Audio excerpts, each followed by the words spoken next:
for these kids? Well, we were going to give them to the high school students. Probably the third group, so maybe in about 15 minutes. You could just ask her. Yeah. What do you want to give them? Spark? The Spark screensaver. Okay, let's see. Do we have our makeup on? We ready? They're here. This is our favorite event of the entire month. I'm Mayor John Lewis. Welcome. We will officially begin the Student Citizen of the Month. I also introduce other members of the council, Councilmember Jen Daniels, Councilmember Jordan Ray, Councilmember Victor Peterson, Councilmember Ben Cooper, and Vice Mayor Eddie Cook. Please give them a round of applause. Watch closely. They've got good strength in handing out certain things, and then Councilmember Daniels has a great voice, so you'll just love tonight. One reason why we love tonight, we have some of our finest in Gilbert in the room. And some of you might not even know why you're being recognized. It would have been because one of your teachers, maybe a school principal, someone saw you doing something that impressed them, and they wanted to recognize you, and we want to thank you. And keep doing what you're doing. You are some of our finest in Gilbert. The way we will proceed tonight is we have three groups.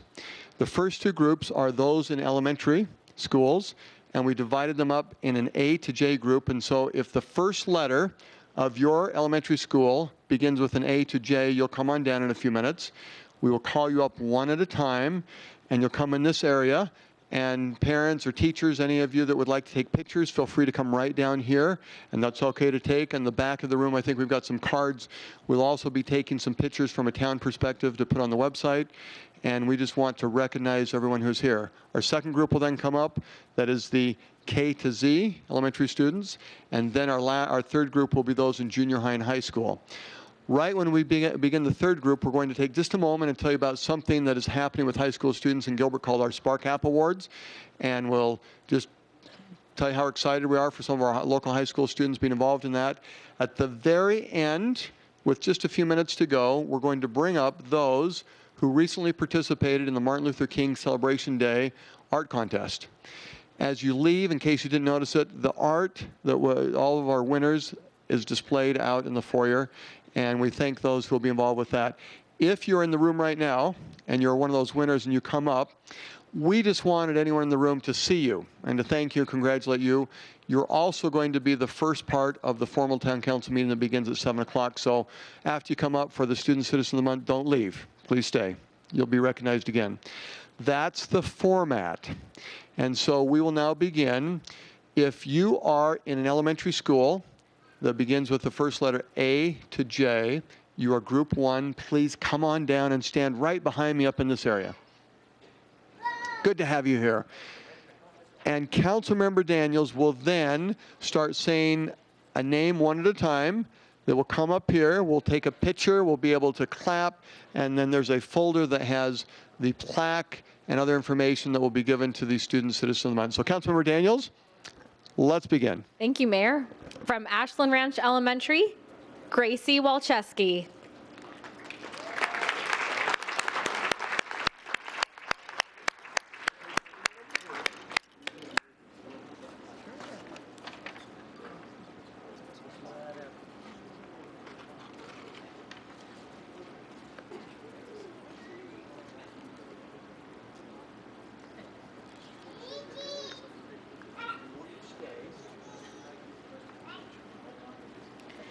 From Burke Elementary, Diego Terran.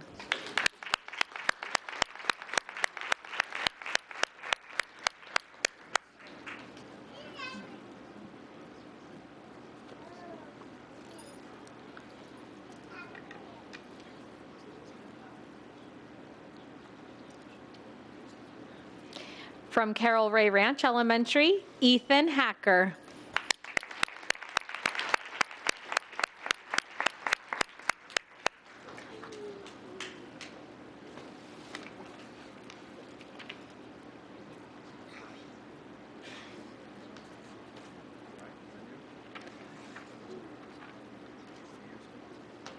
From Centennial Elementary, Tate Lane.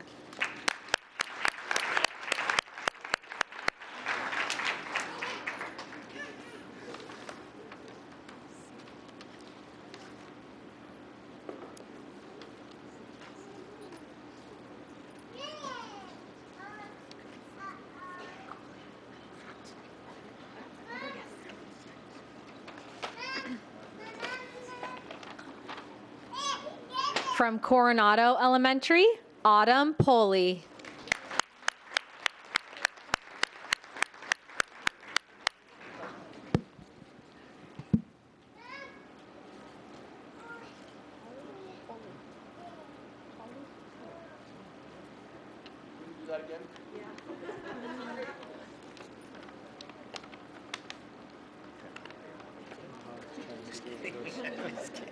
From Finley Farms Elementary, Anna Moore.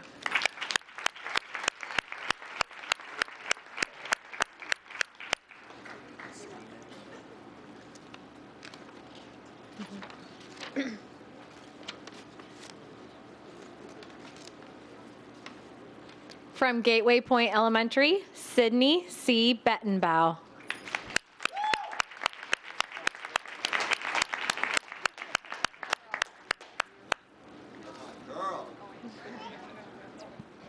That'll be Eric.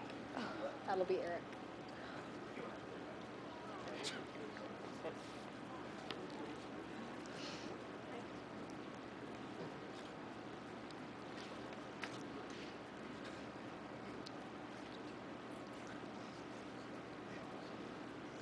From Gilbert Elementary, Justin Frisina.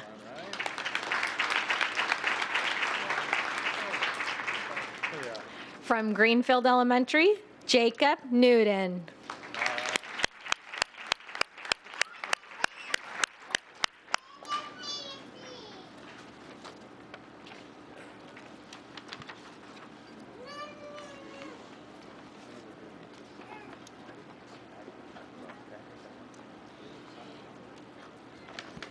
From Highland Park Elementary, Easton Martin.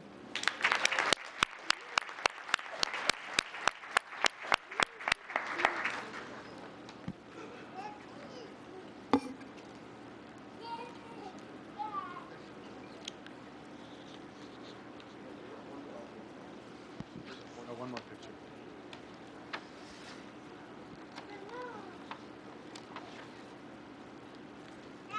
From Houston Elementary, Brett Coley.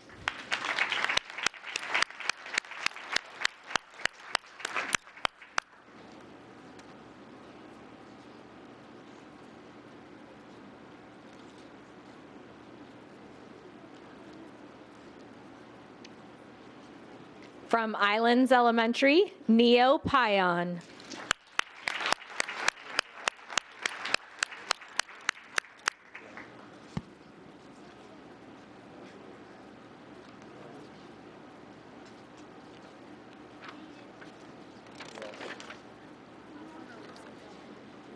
From Imagine West Gilbert Charter, Elia Starks.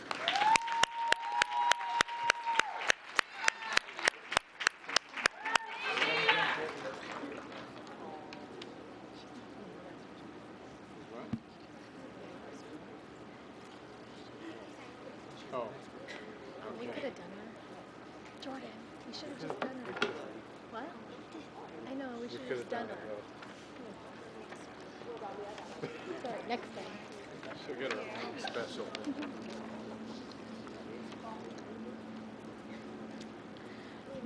Mayor, that completes Group 1. So what we want to do with Group 1 is we're going to do a group picture so that all council members can get in the picture. We'll stand right up in this area. There we go, right up there in front.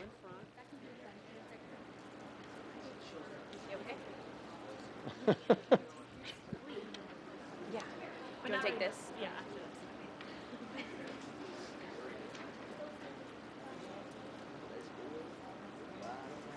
All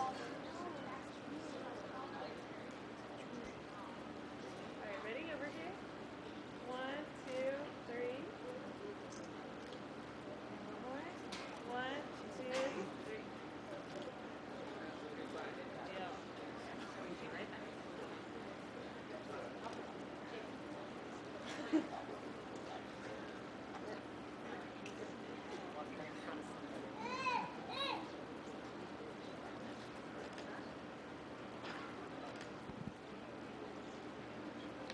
Please join me in giving Group 1 another big round of applause. You may be seated. Thank you. We invite Group 2. If your elementary school begins with the first letter K to Z, please come on down. As our Group 2 is organizing, we have here tonight many of our teachers, maybe the school administrators, principals. If we have any of our school leaders here, teachers, educators, principals, and so forth, if you could please stand and be recognized.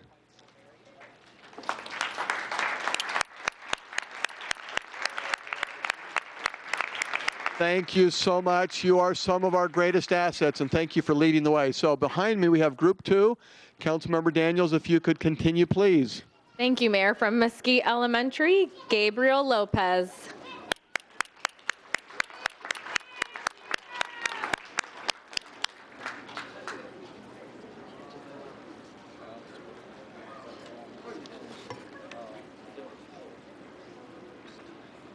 Ready, right here? 1, 2, 3. 1, 2, 3.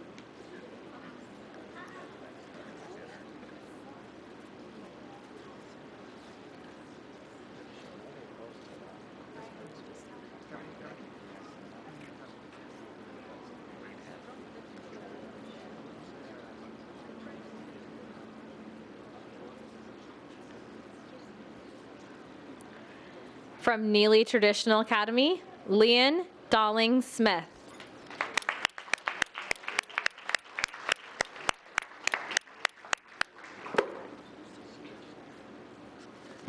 Ready? 1, 2, 3.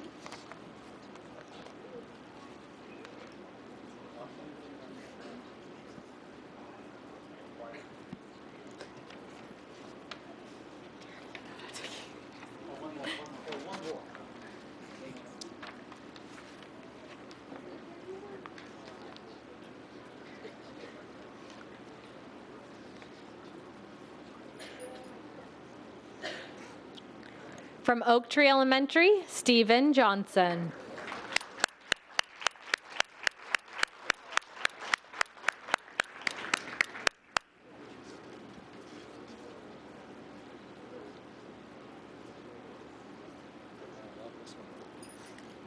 Make sure that you fill out your census forms. It's a lot dated. It's just about a 2.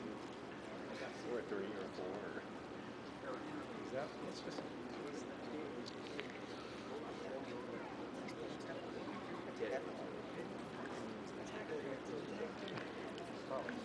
From Patterson Elementary, Adara Neelange.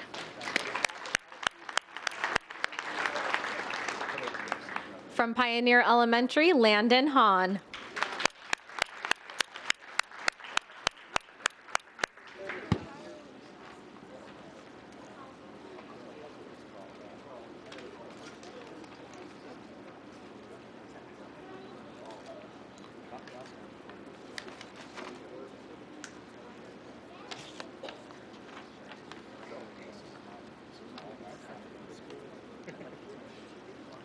From Playa del Rey Elementary, Trin Nyo.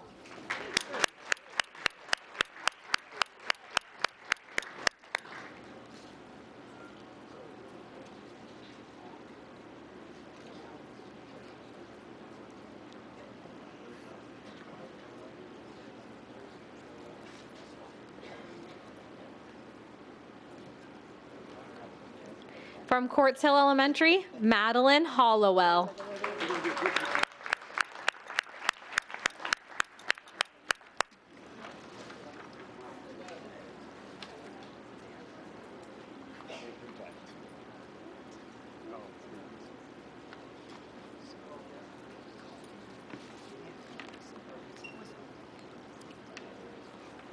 From Riggs Elementary, Weston Townsend.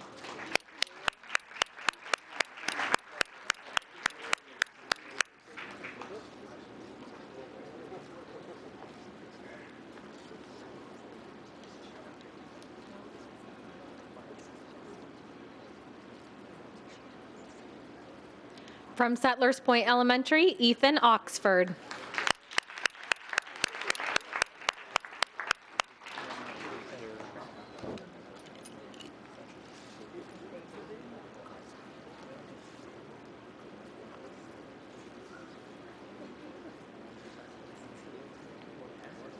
From Sonoma Ranch Elementary, Talia Rowan.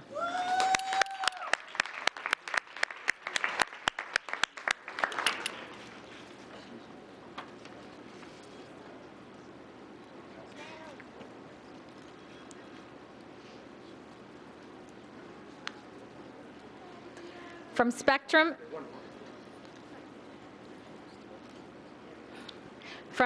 Elementary, Lauren Spencer.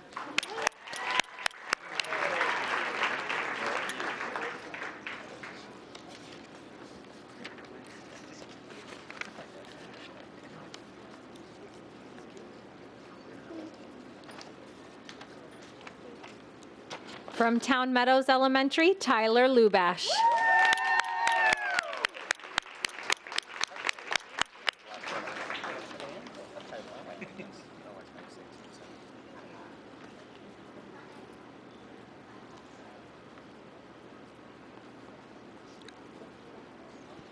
And finally, Mayor, from Val Vista Lakes Elementary, Delaney Wiltbank.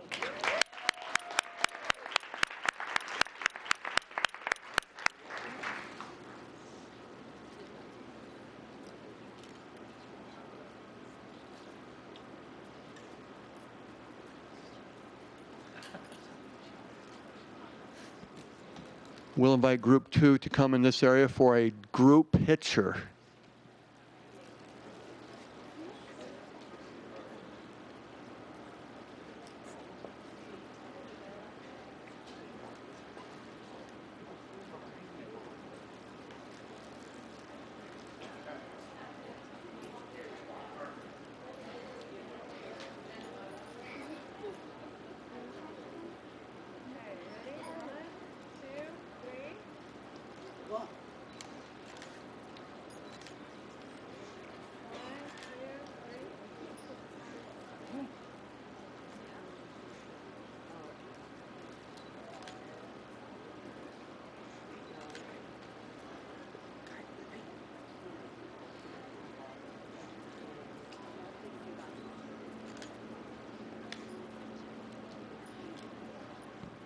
Let's give Group 2 a big round of applause. Thank you. Way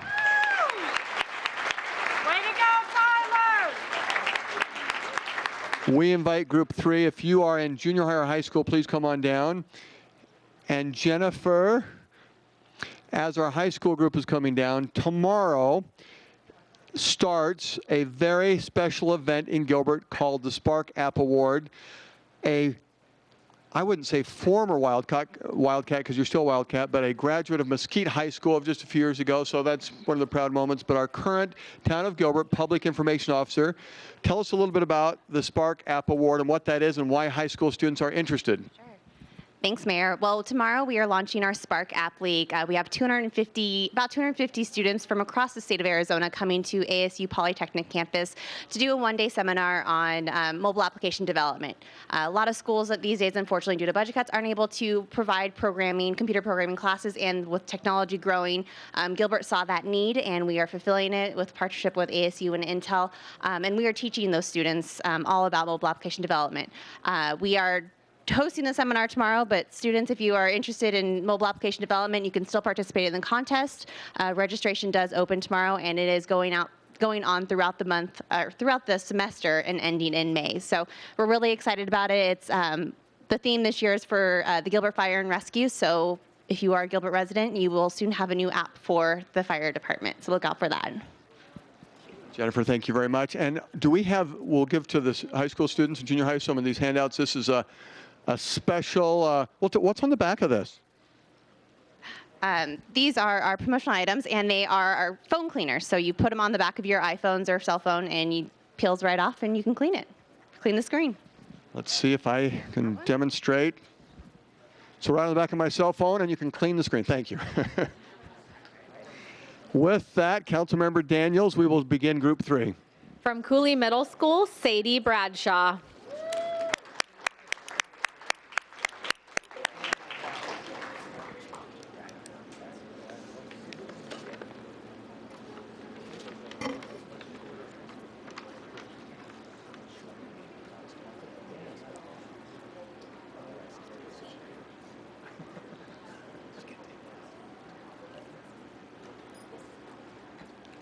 From Desert Hills High, Jade Chandler.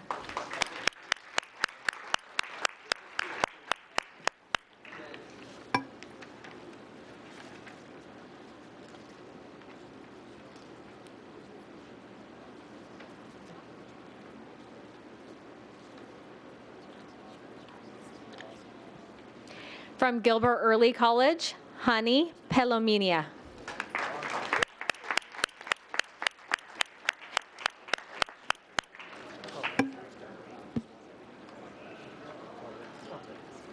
I was grabbing it. Oh, it's the wrong class. Well, I went to multiple schools, so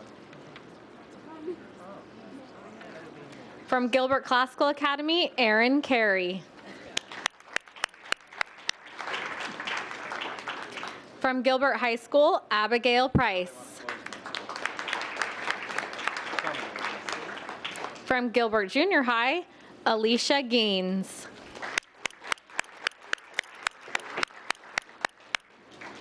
Is it Alicia? It's Alicia. From Gilbert Junior High, Alicia Green. Sorry. Oh, Jeans. Sorry. I can always tell with the high school kids when I say their name wrong. Elementary school, they don't give me the same look, but Gilbert.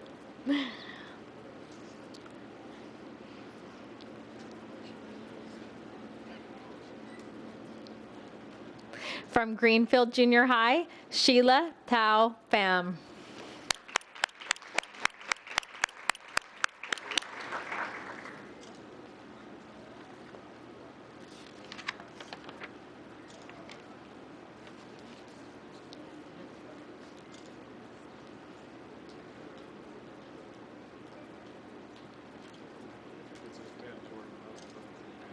From Highland High, Naomi Wilson.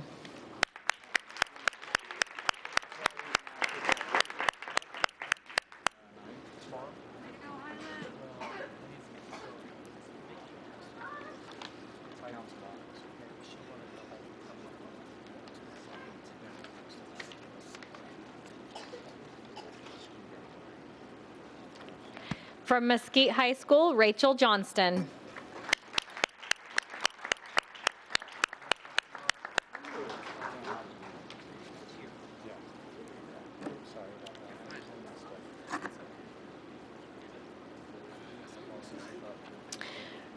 From Mesquite Junior High, Gladys Ramirez Aguilera.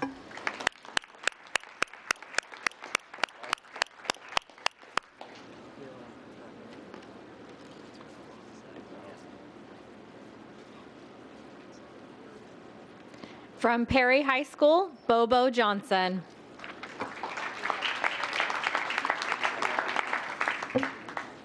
From South Valley Junior High, Daniel Shire.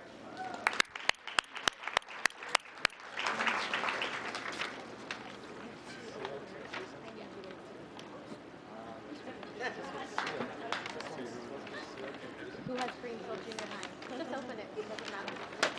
Greenfield Elementary. Greenfield Junior High. From Greenfield Junior High, Christian Kisteman.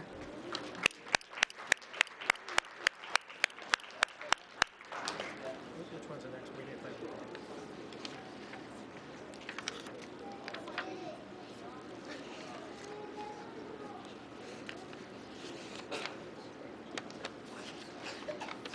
Just give her one that we don't have, and then go over one of hers. So just give it, have her hold on for a picture. I don't. What's her name?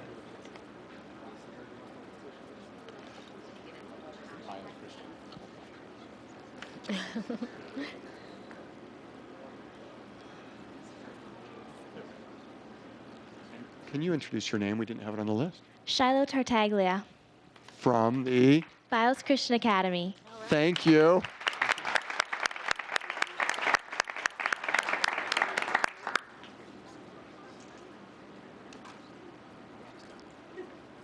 trying to tell Kathy. I'm trying to tell Kathy we don't have. Here's a bag for you. And Mayor, that concludes Group 3. All right, group 3, time for group picture.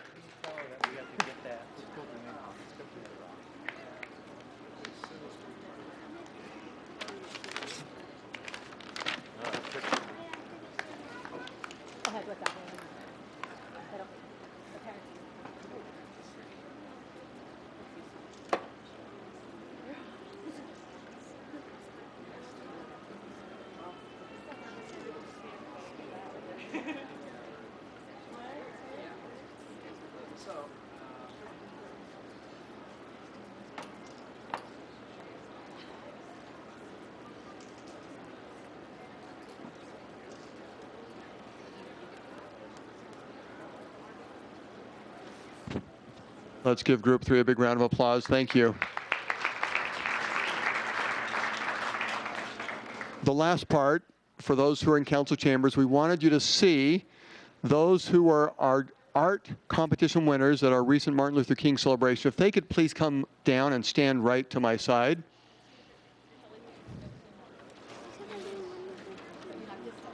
And these individuals will also be recognized in a few minutes at the start of our council meeting. But we want you to come on down right here. It works. It works. Now we Good to see you again. Do you see some names up there? They're familiar. We knew that not everyone would be able to come, but we have, it was a total of 10 individuals that had art that you were declared winners, and your art's on display on the foyer for everyone to see. I'm going to hand the microphone to you. And remember, the three of you, this is just warm up. We're going to have you come in just a few minutes and stand at the start of the formal council meeting. And we have something to give you at that point. But I'll go ahead and hand you the mic. If you can tell us what grade you're in and which school you attend, please. 12th grade, I attend Bios Christian Academy. And your name? Shiloh Tartaglia. My name is Alexis Collins. I'm in 3rd grade. I go to Bios Christian Academy. Alexis Valley, 12th grade at Desert Ridge High School. And to the three of you, thank you for coming and representing the art competition winners. And as I said, we just want to do a kind of an appetizer warm-up for everyone here. And your first part of the agenda, so stay tuned. We'll be having you come back up here in just a few minutes. But for the group standing right now, if you could give them a nice big round of applause.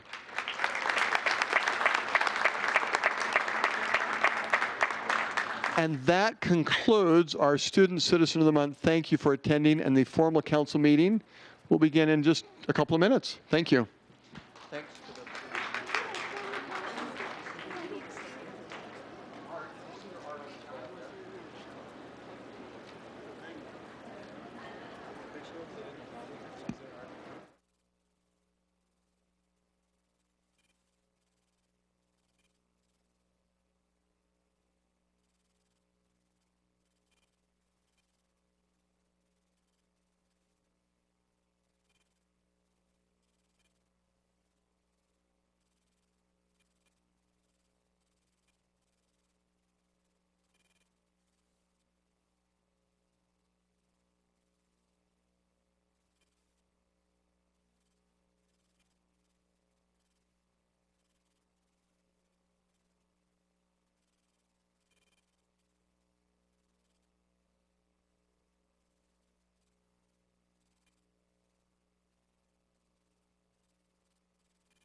Councilmember Daniels, aye.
That'll help.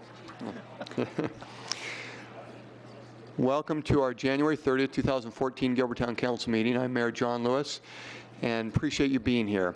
Councilmember Jen Daniels will, in just a few minutes, introduce our scout, but we will begin with an invocation and pledge of allegiance. As noted on the agenda, the invocation may be offered by a person of any religion, faith, belief, or non-belief, as well as council members. A list of volunteers is maintained by the town clerk, and an interested person should contact the clerk for further information. The invocation tonight will be offered by Pastor Trey Richardson of Sovereign Grace Church.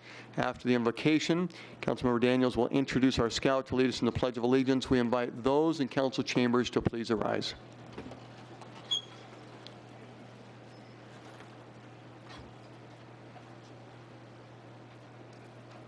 Let us pray. Father, we thank you for this day.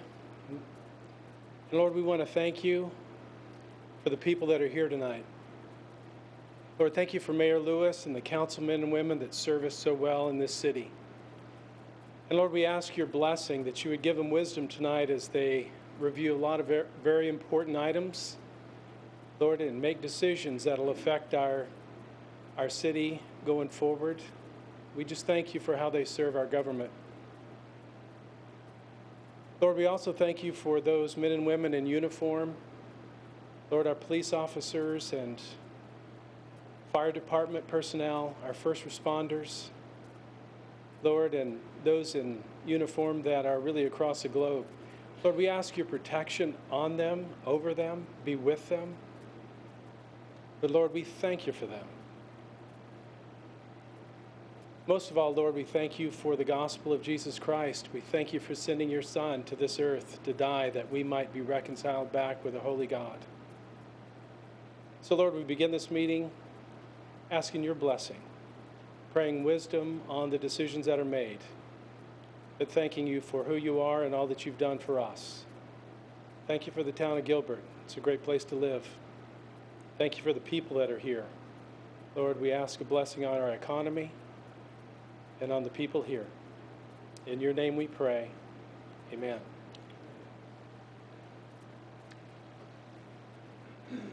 Taylor will lead us in the Pledge of Allegiance.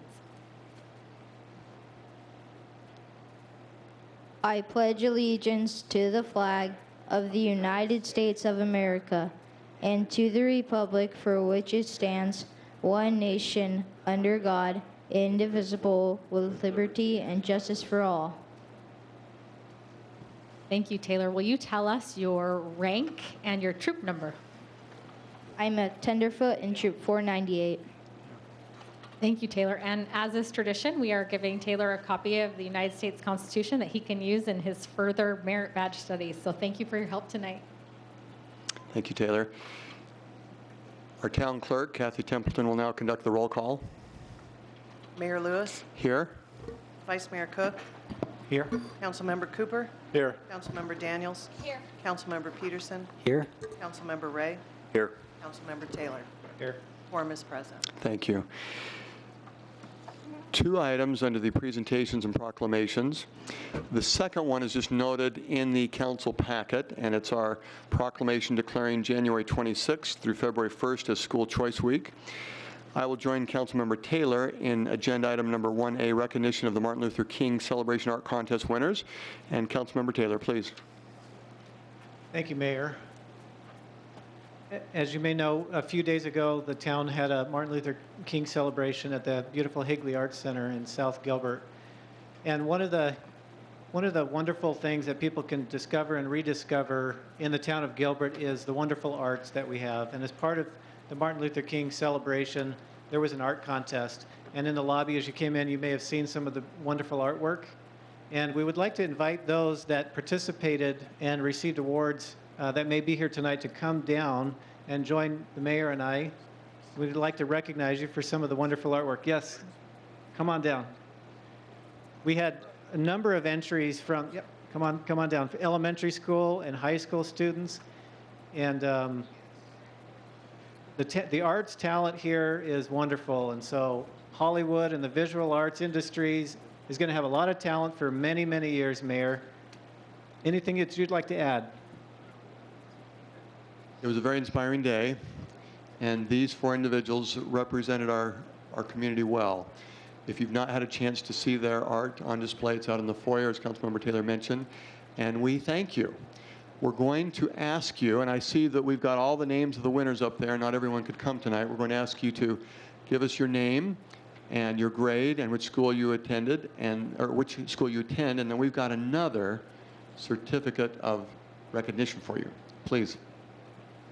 Alexis Valley, 12th grade, Desert Ridge High School. I'm Paul Salazar. I'm grade 10 in Wilmsfield High School. I'm Alexis Collins. I'm from Bios Christian Academy. I'm in 3rd grade. I'm Shiloh Tartaglia. I go to Bios Christian Academy, and I'm in 12th grade. Wonderful. Would you join me in congratulating each of them for their wonderful awards?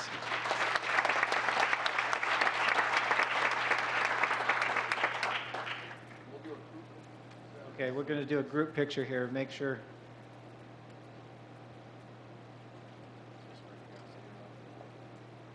It always depends on where they're standing. Yeah. Still coming this way.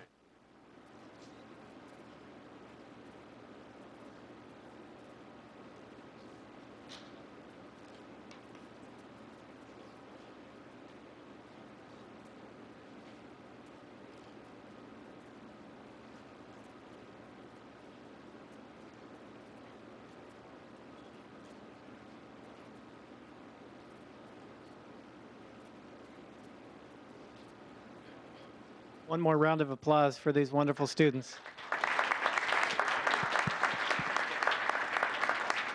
Councilmember Taylor and I also, while this group is up here, part of the Martin Luther King celebration, we wanted to thank members of our Human Relations Commission. Councilmember Taylor is the liaison of that commission. Do we have any of those members here? If they could please come forward. And we're going to do one more group picture. And also, and you see the names of the individuals who are in the Human Relations Commission. Come right here. I'm going to have the 2 of you introduce yourselves. Please. Good evening, I'm Laura Barnes. And I'm Craig Coulard. And we thank the 2 of you for representing the commission in organizing our Martin Luther King Celebration Day. We also, the next slide had to do with our Parks and Recreation team members who did a fantastic job in giving support. I believe Denise might be here. Are any other team members here? Jessica, come on down, Jessica. Anyone else?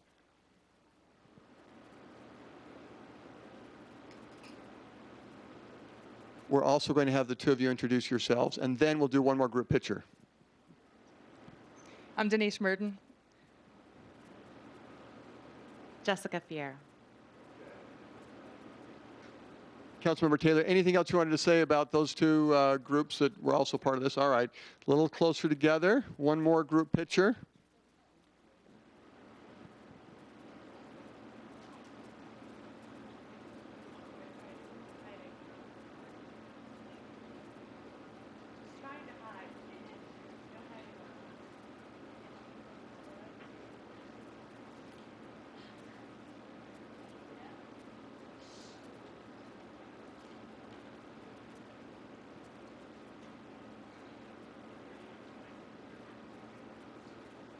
Thank you so much.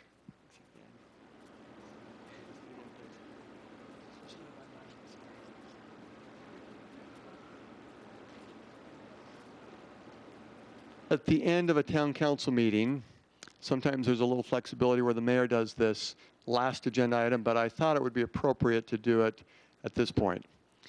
Some of you may have noticed or heard that at this State of the Union, given this week by President Obama, there were 2 Gilbert residents mentioned. Amanda Shelley, and we appreciate her efforts and why the president recognized her, and then also someone who, as the president ended his presentation, had recently been recognized in one of our Operation Welcome Home ceremonies, Sergeant First Class Corey Remsburg. We, in case you missed it, or even if you saw it, by way of inspiration to us in our Gilbert community, wanted to play part of what we saw at the State of the Union. Let me tell you about one of those families I've come to know.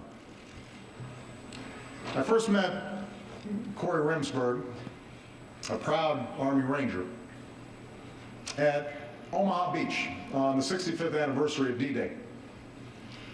Along with some of his fellow Rangers, he walked me through the program and the ceremony. He was a strong, impressive young man, had an easy manner, he was sharp as a tack. And we joked around and took pictures, and I told him to stay in touch. A few months later, on his 10th deployment, Corey was nearly killed by a massive roadside bomb in Afghanistan. His comrades found him in a canal, face down, underwater, shrapnel in his brain. For months, he lay in a coma. The next time I met him in the hospital, he couldn't speak, could barely move. Over the years, he's endured dozens of surgeries and procedures, hours of grueling rehab every day. Even now, Corey's still blind in one eye, still struggles on his left side. But slowly, steadily, with the support of caregivers like his dad, Craig, and the community around him, Corey has grown stronger. Day by day, he's learned to speak again, and stand again, and walk again. And he's working toward the day when he can serve his country again. My recovery has not been easy, he says. Nothing in life that's worth anything is easy. Corey is here tonight. And like the Army he loves, like the America he serves, Sergeant First Class Corey Remsburg never gives up, and he does not quit. Corey.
I think that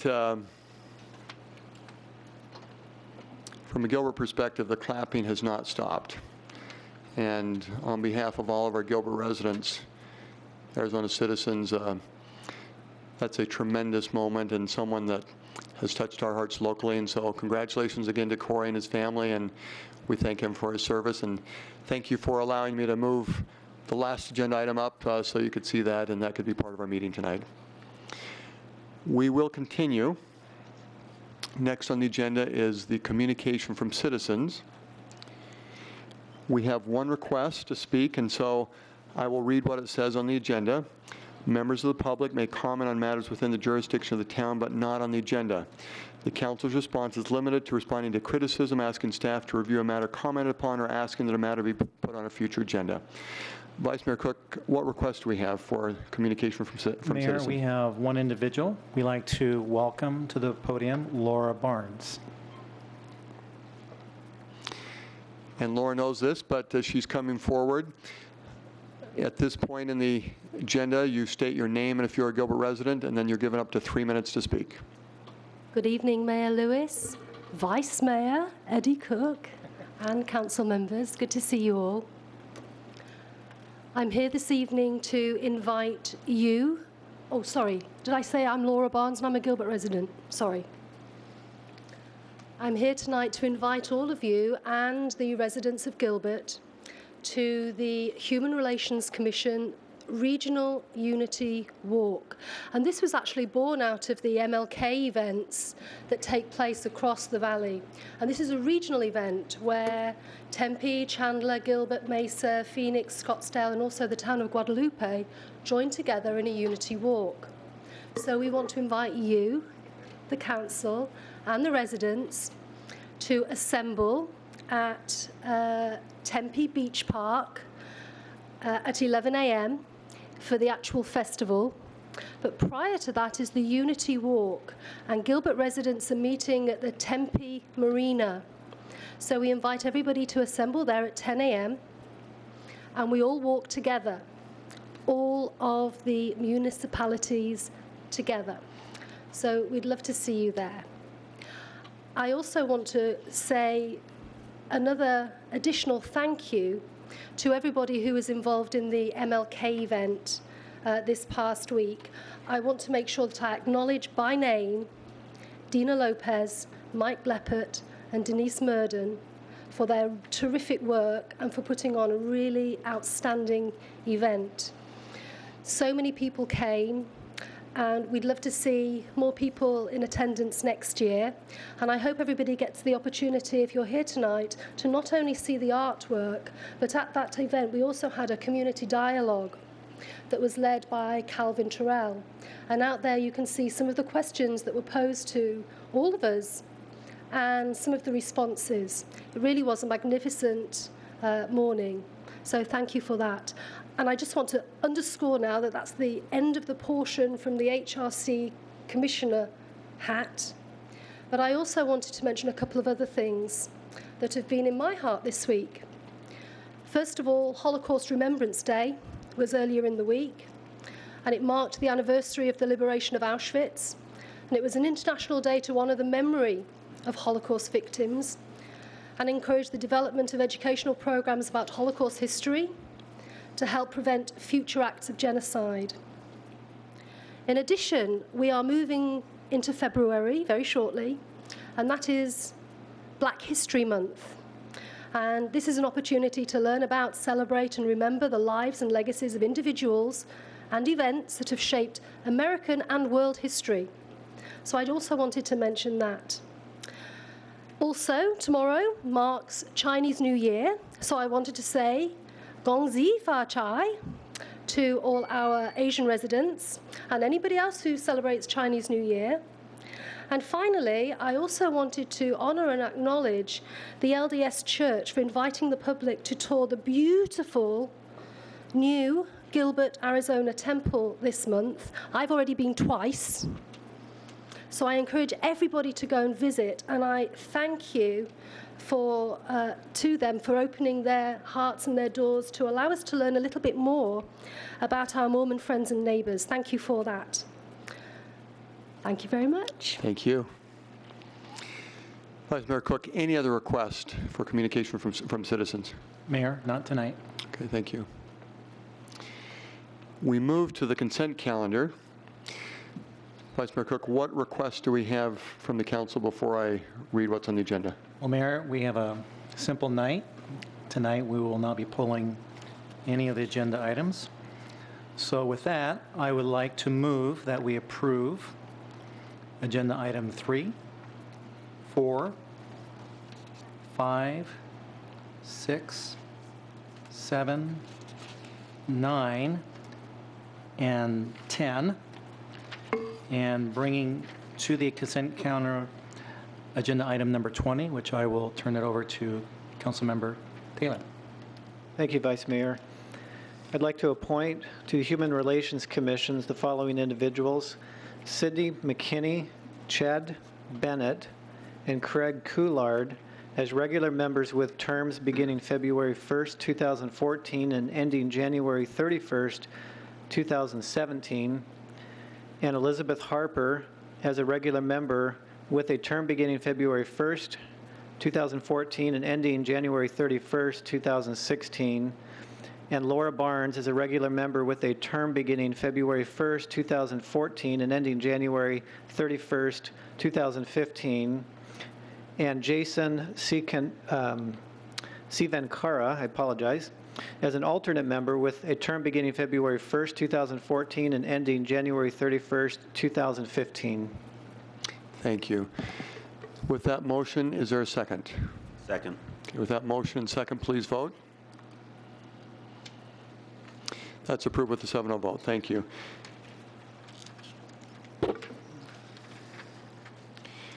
We move to the public hearing portion of the meeting. We have added an agenda 19A, and so at this time, we will look at 11 through 19A. Before I open the public hearing on the items, Vice Mayor Cook, I noticed 16 and 19, we did have requests from the public to speak. Any other agenda items? We do have an individual that, if necessary, would like to speak on agenda items number 11 and number 12, if necessary. If necessary, okay.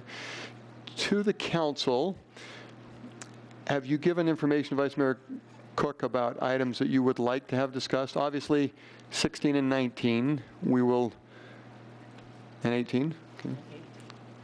So 16, 18, and 19. Any others? Let me then read what the agenda says, that agenda items 11 through 19A will be heard at one public hearing, at which time anyone wishing to comment on a public hearing item may do so. Comments will be heard from those in support of or in opposition to an item. And as noted also on the agenda, in order to comment on a public hearing item, you need to fill out a public comment form, which we have many here, indicating the item on which you wish to be heard. Once the hearing is closed, there will be no further public comment unless requested by a member of the council. After the public hearing, the council may act on all items not requiring additional staff, public, or council member comment with a single vote. I open the public hearing on agenda items 11, 12, 13, 14, 15, 17. And to the council on those items, would you like any feedback, any additional information from town staff, or would we be ready to have a vote? Mayor, Councilmember Taylor? I would like if we could have 11 and 12 as a separate vote. Okay, thank you. You don't need a presentation, though? I don't need a presentation. There's a distinction between those two types of liquor license requests than 13, 14. Okay, thank you. Okay. Let me close first then the public hearing on items 11 and 12, and we'll entertain a motion on those two items. And Councilmember Taylor, I just made an error. We did have someone that wished to speak on 11 and 12, and to our town attorney, I think I just used the phrase, I reopen items 11 and 12, and we will invite that individual under Vice Mayor Cook's direction to come forward. We'd like to invite Andrea Lukauskitz to the podium. Thank you. Andrea, as you saw, if you can state your name and if you're a Gilbert resident for the record, and you will be given up to 3 minutes. Thank you. Good evening. Andrea Lukowitz. I am not a resident of Gilbert, Arizona. I represent Fresh and Easy, the applicant for these Series 10 liquor licenses. The reason I wanted to be sure we all understood that this were two separate types of applications. One is for the Series 10 licenses placed at these locations. Both stores have been licensed with Series 10's license for approximately 5 years. The additional application in this case is for sampling privileges to go with that, which can be considered separately from the application for the license itself. These stores are now under the, new ownership. The previous ownership was in bankruptcy, Chapter 11, for several months. A buyer came in who is very experienced in grocery store management and development, has developed some big chains that you are familiar with and been involved in many grocery store concepts. So they're hoping to take this concept beyond where it's been. It was sort of stagnant, unfortunately, but they're ready to take it forward. The purpose of the sampling privileges application would be to allow the staff in the store to conduct sampling under the supervision of a trained manager, and all those who would be participating in conducting the sampling would also be trained. Thank you. What I just heard, and I wanted to clarify that, is the request then two separate items to vote on? Mayor, members of the council, there can either be two separate votes, one on the Series 10 and one on the sampling. Or, on the other hand, a motion could be made but that combine the two, but they each need to be separately addressed. Okay. And that's just on 11 and 12? Yes. Okay, thank you. Thank you, and we're grateful to have you in Gilbert. Thank you. Thank you very much. Any other discussion? On 11 and 12, then, I close the public hearing on those two agenda items and would probably suggest that we do two separate votes for 11 and 12, which you said could be combined, but Yes. I think in this case it would probably help to have two separate votes. That might add to clarity. Mayor, Thank you. if I may, I think it's the same issue, just two different locations. Am I? No, and I'll go ahead and make the motion, Mayor, to help clarify. I move that we approve the Series 10 liquor license on 11 and 12. Mayor and Councilwoman Daniels, that can be done in the manner that's been suggested. Okay, thank you. There's a motion. Is there a second? Second. Okay. With that motion second, please vote.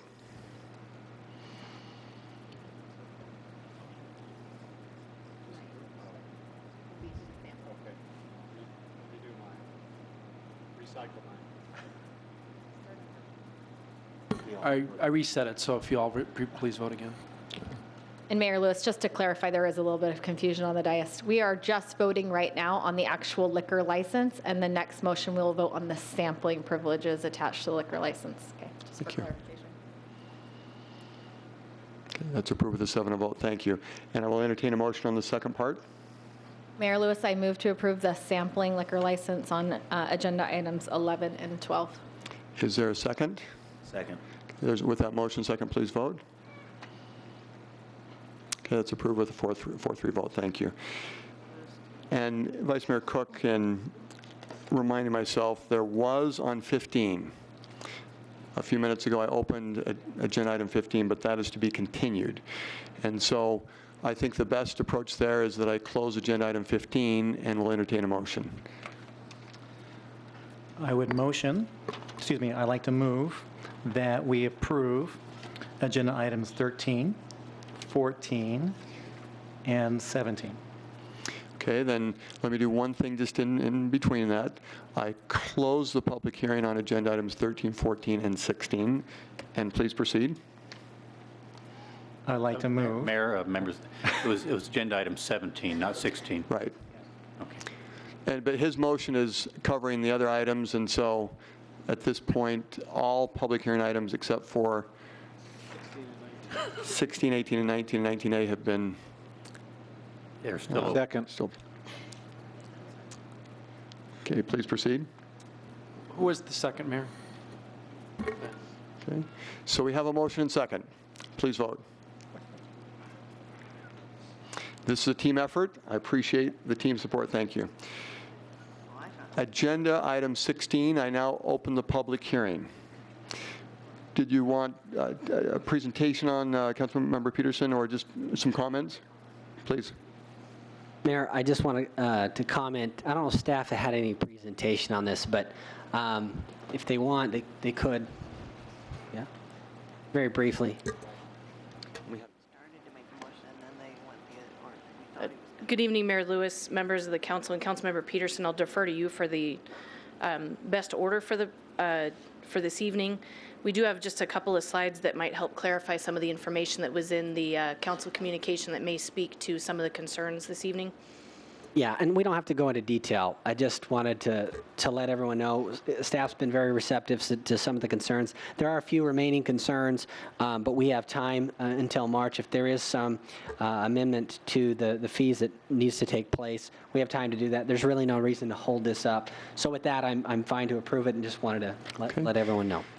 We did have a request to speak on this agenda item, and I will turn to Vice Mayor Cook. We'd like to welcome Jackson Mole to the podium. And we'll invite you to state your name and if you're a Gilbert resident for the record, and you will be given up to 3 minutes. Thank you. Thank you very much, Mayor, members of council. My name is Jackson Mall. I'm with the Home Builders Association of Central Arizona, and I am not a Gilbert resident. I would like to start by thanking staff for taking the time to meet with me regarding our concerns and for addressing a number of these concerns. Given my limited time tonight, I just simply want to focus on a single legal concern that we have with the parks fee as it's identified in the study. In the study, the level of service analysis indicates that growth requires an additional 55 acres of improved parkland. The proposed fee includes costs for improvements on 55 acres. In addition, the pledged debt service includes an additional 55 acres of unimproved land. This satisfies the burden created by growth. However, the parks fee also includes debt service for an approximate additional 280 acres of unimproved land. Our concern is that this violates both the statutory and constitutional requirements that the fees be proportionate to the burden imposed by growth and based on the same level of service provided to existing development. Now, staff will likely point to paragraph R in the statute, which allows for the continued collection of fees pledged to repay debt service obligations. However, that provision grandfathers in fee categories that are no longer defined as necessary public services. It does not and cannot exempt the town from the statutory and constitutional requirements that the fees be proportionate. As MESA appropriately recognizes in its pledged debt analysis for continuation of impact fees, there are two conditions for defining pledged debt. First, the debt is legitimately eligible to be retired with impact fees, and two, the city has in fact pledged those impact fees to retire the debt. It's this first prong that's our issue. Essentially, to continue to collect the fee would have had to have been legal to collect prior to this period of time. So for example, if we look at an article that was written by Paul Tischler from Tischler Bice entitled "Impact Fees, Understand Them or Be Sorry," they instruct builders to make certain that fees are assessed only to maintain current levels versus future levels of service, unless a jurisdiction has adopted a plan to address existing deficiencies and is actually implementing this plan. Some communities and their consultants tend to use a level of service that is not met elsewhere in this jurisdiction. It is illegal to extract from new development fees to pay for a higher level of service unless the jurisdiction is using other funds to bring other parts of the jurisdiction up to this same level of service. Now, I'm not advocating that Gilbert should have a lower level of service for its parks, nor am I arguing that growth should not pay for its proportionate share of the need for new improved parks. What I am questioning is the legality and the fairness of requiring growth to satisfy its obligation and then be required to fund an additional 280 acres beyond what is required. If Gilbert is desirous of increasing the level of service because of a deficiency created over the course of the past few years, the town can certainly ask growth to pay for this higher level of service, so long as an alternative funding source is identified to increase the current level of service. As Councilmember Peterson mentioned, given the deadline to adopt for these fees, I believe it was entirely appropriate to continue this discussion, and staff has informed me that they're willing to continue this discussion and so forth. So with that, I'm happy to answer any questions that council has, and I thank you very much for your time this evening. Thank you. Any questions for Jackson? Thank you for bringing up these items, and we will ask town staff, which sounds like you're already proactively doing, to do some follow-up. Thank you. With that, I will close the public hearing on agenda item 16 and entertain a motion. Mayor, I move to approve item 16. Is there a second? Second. With that motion, second, please vote. Thank you. We will do a slight redo on agenda item 15, which we needed some specific language to continue it. Now, we've already had me state that we closed the public hearing on 15, and so let's clarify the wording for the record, please. Mayor, I would like to move that we continue agenda item 15 to the meeting of March 6th of 2014. Second. Okay, with that motion, second, please vote. Thank you. That's approved with a 7-0 vote. Thank you.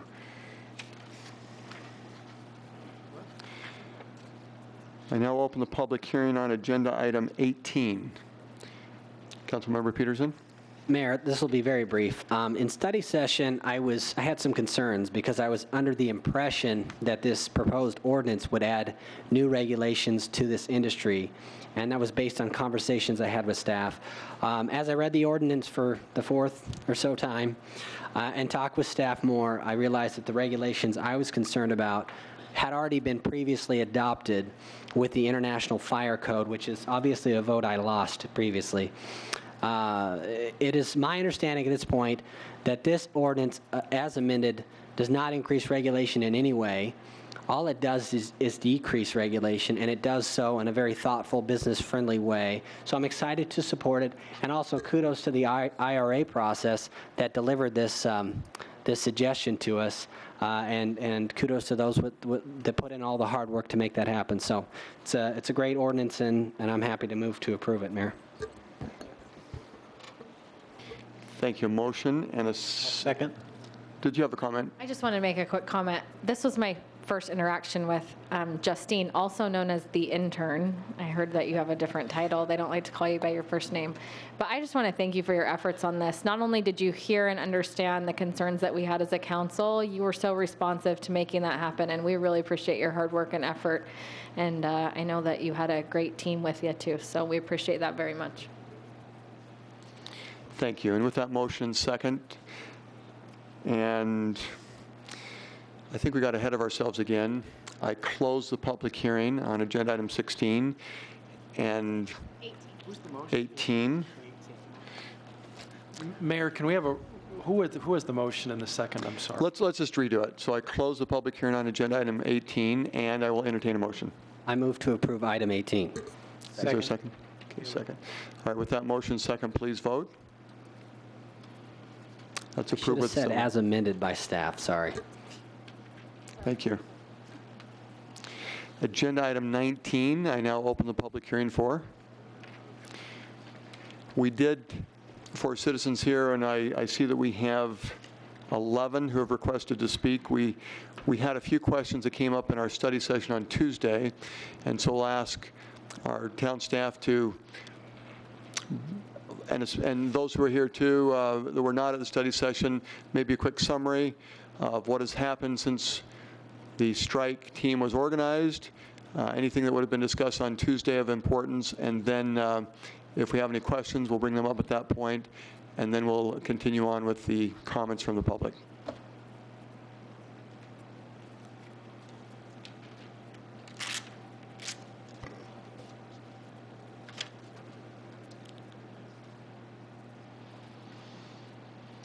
Mayor Lewis, Council, Kyle Maris, Development Services Director. Item number 19 is the adoption of the 2012 editions of the International Energy Conservation Code, the International Green Construction Code as a voluntary code, and Chapter 11 of the 2012 International Residential Code, and the amendments that go along with those. As we discussed on Tuesday night, at the November 7th, 2013 council meeting, the town council adopted the 2012 codes and associated amendments, with the exception of the green and energy codes. At that time, the council also directed town staff to form a strike team to review a list of 32 items which included the green and energy code. And that list was provided by a group of concerned citizens. The council did give specific direction as the makeup of the strike team. The team was to consist of 2 representatives each from the Chamber of Commerce, the Small Business Alliance, the Home Builders Association, the citizens group, and then 1 member of town staff as a representative. The strike team was assembled and did meet 4 separate times, November 18th, the 21st, December 2nd, and December 12th. After each of the items was discussed by the strike team, a vote was taken. The outcome of the vote then was to be used as the recommendation to council on those different code items. I do want to point out that the recommendation in the staff report that you have before you is a culmination of those votes of the strike team, and it does include 7 amendments. It's important to note that proposed amendments were vetted fully by the strike team and actually found to be less restrictive than the original codes.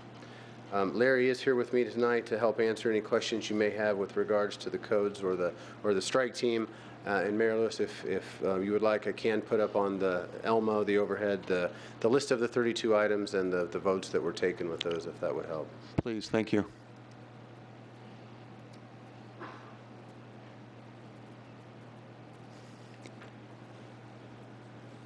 I know that will be a challenge for the public to see. In the study session on Tuesday, what was a reminder to us that this is the scope of tonight, what the council is being asked to review and to approve. And so we can make that bigger on some parts if we need to, if there's a specific item presented. But the 32 items is what the strike team, they were asked to review. And so this is the findings and discussion that will occur in the next few minutes. At this point, do we have other questions from the council? Study session, there was a question related to insurance, related to standards or ratings and such. Is there some feedback on that? Mayor Lewis, Council, we reached out to the individual that had given us some ISO information regarding the different rates. We have not heard back from that individual at the time of the meeting, so I cannot give you a dollar amount on the premiums related to the ISO ratings. Thank you. To the council, would this be the appropriate time to have the comments from the public? Okay, thank you.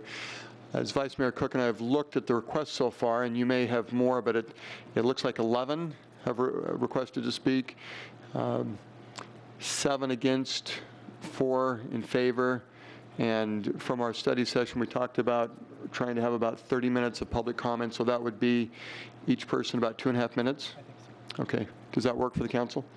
Okay, thank you. So Vice Mayor Cook will invite, I think we were going to divide it up, maybe 4 against, 2 in favor, 3 against, 2 in favor, something like that, and you can mix it up if you would like, but as Vice Mayor Cook announces the names, 2.5 minutes, if that could be noted, and just, is it about 20 seconds before the 2.5 minutes is up that the yellow light goes on? I can make it whatever you would like. So Okay. would you want 20 seconds before? Okay, so That would be great. So that will be the 20-second warning before the time is up. Okay, thank you. Vice Mayor Cook. I do want to ask clarification with Jackson. Is it for or against? It's both? So both. Just put them in the middle then. Oh, we'll put you in the middle. Okay, because I wasn't sure. All right, well, maybe we'll lead with Jackson since he's both. Okay. So the order will be for the first 4, Jackson Mole, Gordon Ray, Corey Carpenter, and Rusden Gray. If you can, be prepared to be in that line, that'd be great. Thank you. Thank you very much, Mayor, members of council. Again, my name is Jackson Mall. I'm with the Home Builders Association of Central Arizona, and I'm not a Gilbert resident. I marked on the card that I am in opposition to this. However, for the record, I want to be clear that the association is very supportive of the amendments that the strike team put together to the IRC. The reason I marked oppose is because I'm going to focus my comments tonight solely on the Energy Conservation Code. The Home Builders Association has historically stood in opposition to the Energy Conservation Code for a couple of different reasons, but predominantly because we believe that the Energy Conservation Code, 1, increases the cost of construction of a home with an equivalent level of energy efficiency, and we believe, quite frankly, that it's unnecessary because the market has proven that it can adequately address these concerns. And to that I offer this. Arizona is one of the nation's leaders in energy efficient home building. And it's something that I never get tired of talking about. And overall, the average number of homes that are built to an Energy Star level around the country is about 16%. Arizona does twice that rate. And we've done it all in the absence of stringent energy codes. And the reason that I can say that is because for the last 4 or 5 years, the state of Arizona has actually had a moratorium on adopting more stringent energy codes, and in fact, building codes in general. So all of this success and these gains that Arizona's had has happened in the absence of more stringent energy codes. And one of the examples of how the energy code actually hinders energy efficient building is we had a builder that the home that they were constructing would have a HERS score, which is an energy rating, in the mid-50s. Now this is about 10 to 15% more efficient than a home built in accordance with the energy code. The problem was the consumer wanted a non-compliant fireplace in the home. So because of that, they had to take the fireplace out. They had to redesign that room. Because of the increases in cost, they actually reduced some of the energy efficiency measures. So what they ended up with was a house that was more expensive, less than what the consumer wanted, and less energy efficient. Under that scenario, no one won. However, with all of that said, we understand that in most of the jurisdictions that our members do business in, the Energy Conservation Code is something that we have to live with. So to that end, the Home Builders Association has spent a lot of time and resources into developing a number of amendments that we think actually mitigates a lot of these concerns. So to the extent that the council decides it's necessary to intervene into this market, we suggest that you do so with the amendments that staff has recommended that, like I said, mitigate most of those concerns. So thank you again for your time, and if you have any questions, I'm happy to answer. Jackson, I'll just, to clarify then, the list of 32 items, you would be in favor of the first 30? On the correct. On 31, the energy code would, and I'm not wanting to put words in your mouth, but is it to make it voluntary or what? Yeah, thank you, Mayor. Mayor, members of council, we are supportive of amendments 1 through 30. And then on the energy code, the position is that we are opposed to the adoption of the energy code. However, we would be in support of adoption and making it voluntary, which is the action that Maricopa County took. The Board of Supervisors voted for the amendments and voted to make it voluntary. And then to the extent that you are going to adopt an energy code, we support the amendments that we've provided and this town staff has also recommended. So thank you for the opportunity to make that clarification. And on 32, that is also listed as voluntary, you're in support of that? To the extent that you're going to adopt a green code, again, if you're going to do it as voluntary, we don't have any opposition to that. All right, thank you. And to the council, before Jackson sits down, anything else that you wanted to clarify? All right, thank you. Yes, thank you, Mayor.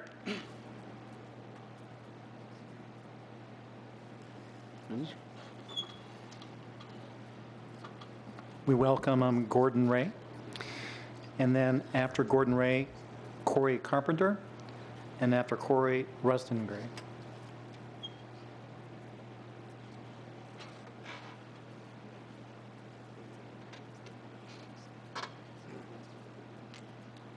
My name's Gordon Ray. I'm a Gilbert resident. And I was going to talk about this number 1 on there. Over the years, there's many, many hundreds of codes that we just accepted, and it looks like no one's ever done any research on them. But as I have done research on this one little teeny item, I found that from what the town does, their policies, and what's happening, that this one is totally should be optional. According to town records, there has never been a case in Gilbert where a residential water system was polluted. I can start all over. There's never been a case in Gilbert where the water system was polluted by a private residence. I have the documentation on that. The town only requires the vacuum breakers to be on the hose bibs that are on the house, and yet many, many homes have hose bibs all over the yard, and if anything should be required, it should be those, because those are usually the ones that have hoses hooked to them. A large percent of the homes in Gilbert do not have vacuum breakers up right now, if you just drive around. The town does not require areas that tie into the town's water system to install vacuum breakers. No matter how old the subdivision is, just last year, a subdivision that was established in 1900 that has 20 homes in it was given all new water lines and new water meters, and not one word was said to one residence to put a vacuum breaker on their hose bib that tied into this system. In my subdivision, when the town took over our independent water company, not one word was said to the 100 homes in that subdivision that they needed to put vacuum breakers on their hose bibs. So here's the reasons that a hose, why I say it's not necessary. A hose would have to be connected to the vacuum breaker device. The faucet would have to be turned on. The hose end would have to be completely covered by water. The water would have to be cut off and to create a vacuum. And at that very moment that that hose is underwater, that's when the city system would have to be cut off in order to create a vacuum. And so because of the things that I've done in my research, I think this item needs to be left as an optional item in the code. Thank you. Gordon, before you sit down, I assume if we were to go through each of the other ones, 2 through 30, there are probably some that you're in favor of, some that you're not. On 31, the energy code, what is your recommendation? Completely optional, energy and green. And I was looking at 14. I don't know how it got up there, but I did not vote for commercial appliances not allowed in residence, simply because I have one on my back porch right now, and I don't want to get rid of it. So something's wrong with that one. Okay, thank you. Mayor, we'd like to welcome Corey Carpenter.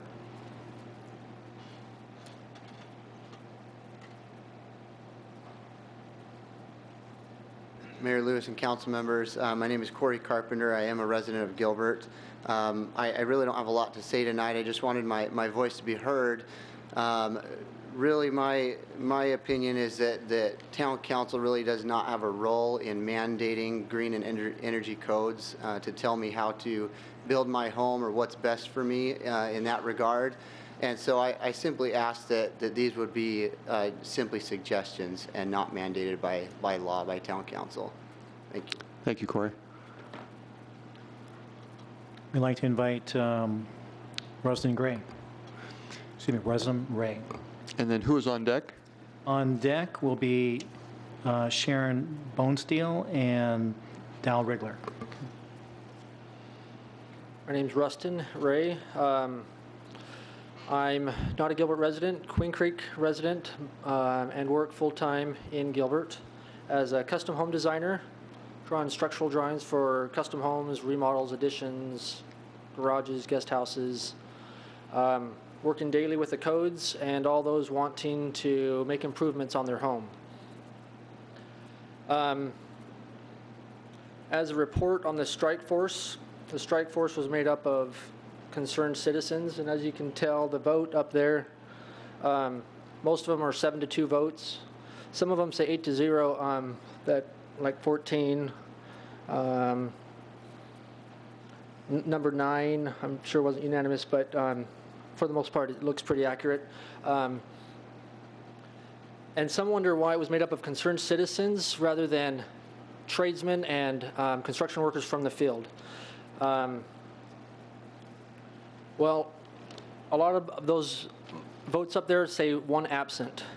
I assume that was me because on a couple of the meetings I was not there because I gave up my position to an actual tradesman from the field. For example, the day the concrete items were addressed, we sent our most experienced concrete guy to the meeting so he would be able to express his concerns and his expertise very well. The next meeting, we sent our most experienced plumber because we figured this meeting was supposed to be made up of tradesmen and experienced actual construction workers from the field since it was a strike force. It didn't make any difference. Those members went. Their reaction to the strike force, as these items were discussed, they felt like these items were completely over the top, and their reactions sometimes came across very unpolitically correct, if you can imagine.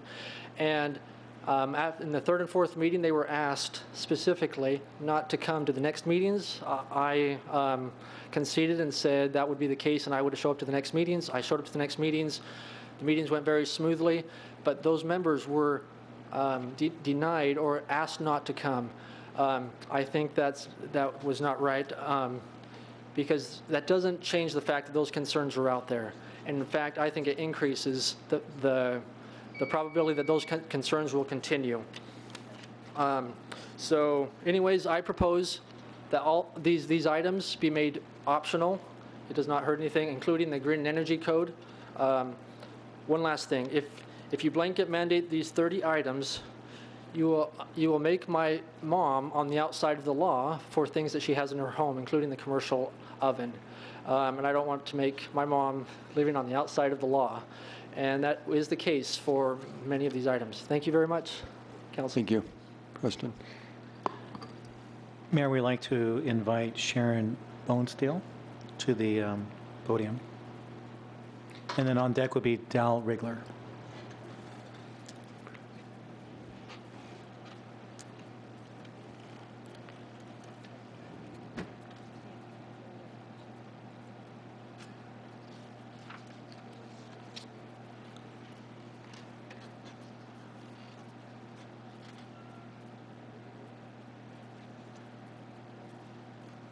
Good evening. Sorry for the delay. I didn't want to bump a button.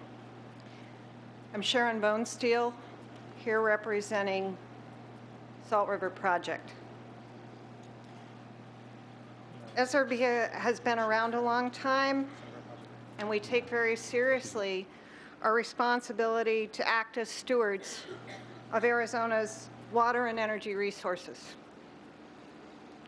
And I'm sorry, but I practiced as an architect. I ran my own firm. I had to pay my staff. I knew what it was like. I worked for a jurisdiction. I checked plans. I did inspections in the field. I helped write some of the codes.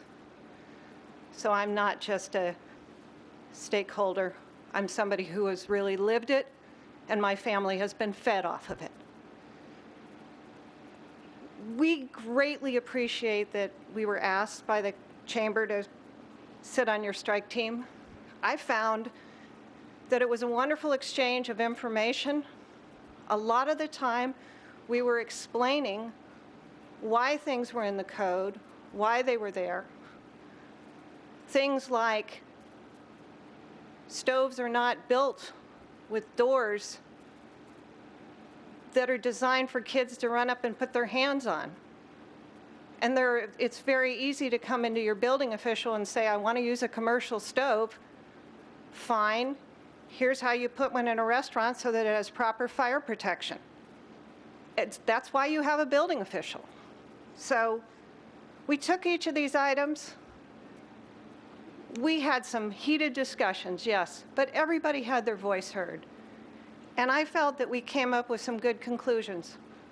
You sent us to do a task, which was to look at each of these items, see if we could make some modifications. I think we came up with some good ones, and we followed a democratic process. You know, it was a very friendly Robert's Rules of Order, but, you know, we made a motion, we voted on it. If it didn't pass, somebody else made another motion. And if we got to a point where we just weren't getting anywhere, we postponed it for the next meeting so we could get more information or get people to come in and talk. I feel we did a good job in what you asked us to do. I really want to leave you with the thought that buildings need to use water and energy wisely. The Energy Code is the least expensive way to get that into your building stock. And it provides a recipe for people who are not big builders to just follow a recipe and build an energy efficient home. SRP encourages you to accept the recommendations of your committee and I'm available if you have any questions. Thank you. Sharon, Councilmember Taylor has a question. Sharon, thanks for coming and sharing your point of view here. You mentioned that you had participated in the development of some of the codes. Could you just share a little bit more there, and what your role was and how you participated? I've been a licensed architect for more years than I'm going to admit. At one part in my life, I worked for the City of Tucson. As a City of Tucson employee, I was entitled to attend and represent the City of Tucson at the code development hearings. Larry, other people, probably over 400 individuals from Arizona are representatives of jurisdictions to go and help write those codes. I invited Gordon, I invited Rustin to come to the code hearings with me. There was a set of code hearings. Come, sit, anybody's welcome. Anybody can make an amendment. Anybody can propose a code change. It's all a totally public process, but the only individuals allowed to vote on the final changes that go into the code are those people that are appointed by you, the elected individuals. You appoint who you want to represent your city, and you look for somebody who has the kind of experience Larry has. Those are the type of people that sit there with information from small builders, from material manufacturers, from all sorts of different entities. But you're not going to have an insulation salesman deciding what kind of insulation requirements go into the building code. So, yes, I have participated in that process. In what role, what capacity? Representing the City of Tucson. The City of Tucson as their appointed delegate? Now, That's correct. Okay. And did you have a more recent one? Did you have any development or participation in the 2012 codes we're considering here? Yes, in the 2012 codes, I was there, I believe, as a Tucson representative. A Tucson representative. Okay. Thank you. Thank you, Sharon. Any other questions? Thank you. We'd like to welcome Tal Rigler. Then on deck, we'll have Jeff Fauchier and Garland. I don't have a first or last name. Before you start the button, I'll warn you, I got like 16 pages here, but it's all 32 font and triple spaced, so I'll be quick. I think I'll make it. I'm going to read quick. My name is Dal Rigler. I live in Gilbert, and good evening, Mr. Mayor and fellow council members. I'm representing the Small Business Alliance Free Enterprise Committee. Thanks to Larry and his team for organizing the task force, as well as thank you to the individuals, organizations that have invested many hours and resources to weigh in on this topic. The SBA supports the task force recommendations to pass the Energy Code and to pass the Green Code as voluntary. I will spend the rest of my time on a few of the important reasons to adopt the Energy Code as important. We all understand the concept of good, better, and best. There are products and services offered way below good, as well as products and services offered way above best. We believe the 2012 Energy Code sets the building standards at the good level. We believe that Gilbert should not accept less than good as a minimum standard when it comes to energy efficiency. We do not agree with the argument that most consumers want the choice to pay more on energy every month.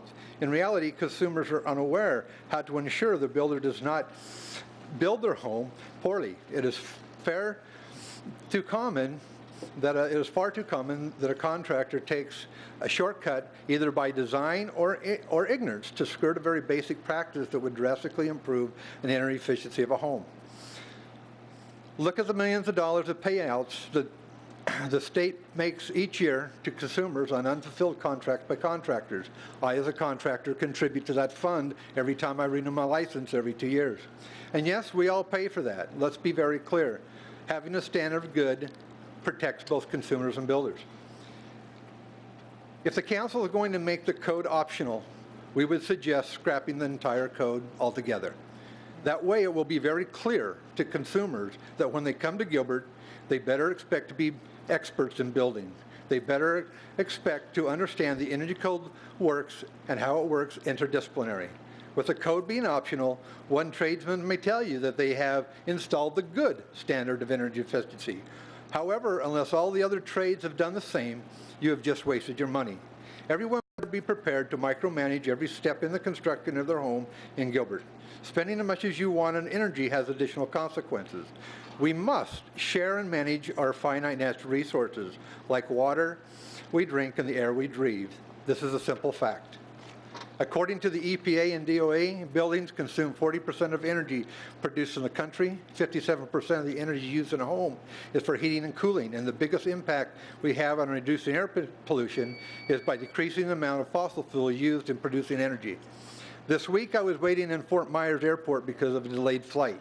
One of the passengers trying to get to Phoenix was a retired attorney from Baltimore. He told me that he and his wife had had a second home in Paradise Valley for over 10 years and headed to Phoenix to list the property for sale.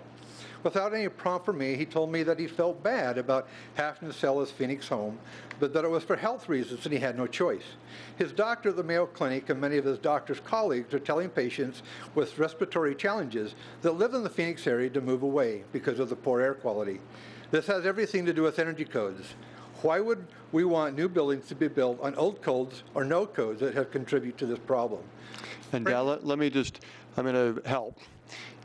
He still has a couple more pages. We'll let him continue, and then if any that were against felt like they wanted another 2.5 minutes, we'll allow that. So you're now being given another 2.5 minutes, so you don't have to rush it, and we can still stay focused on it. So please begin again, and I'll extend that offer to anyone else that has already spoken one time. Please continue. Framing this issue as an exercise of freedom of choice is misleading because most know very little about the science of building, and they look to the experts to design and build a quality home. The economic consequences for not having minimum energy standards far exceed the millions, but that is only money. Forsaking foresight, responsibility, and science in our policies that impact finite natural resources have massive consequences. The choices you make today will have implications far into the future. The energy we use in our homes matters. It matters for comfort, health, resource, and economics of the homeowner and the community. I encourage the council to take the responsible action, adopt all the task force recommendations as presented. And again, if you're going to do an optional code on the energy code, please scrap it all together. So there's a clear baseline and benchmark for consumers to know what to expect. If it's optional, it leaves an unintended consequence of snake oil opportunities, either by design or again by ignorance for the consumer. Way too much to ferret out. Give them a benchmark. Thank you. Thank you. We'd like to welcome Jeff to the podium.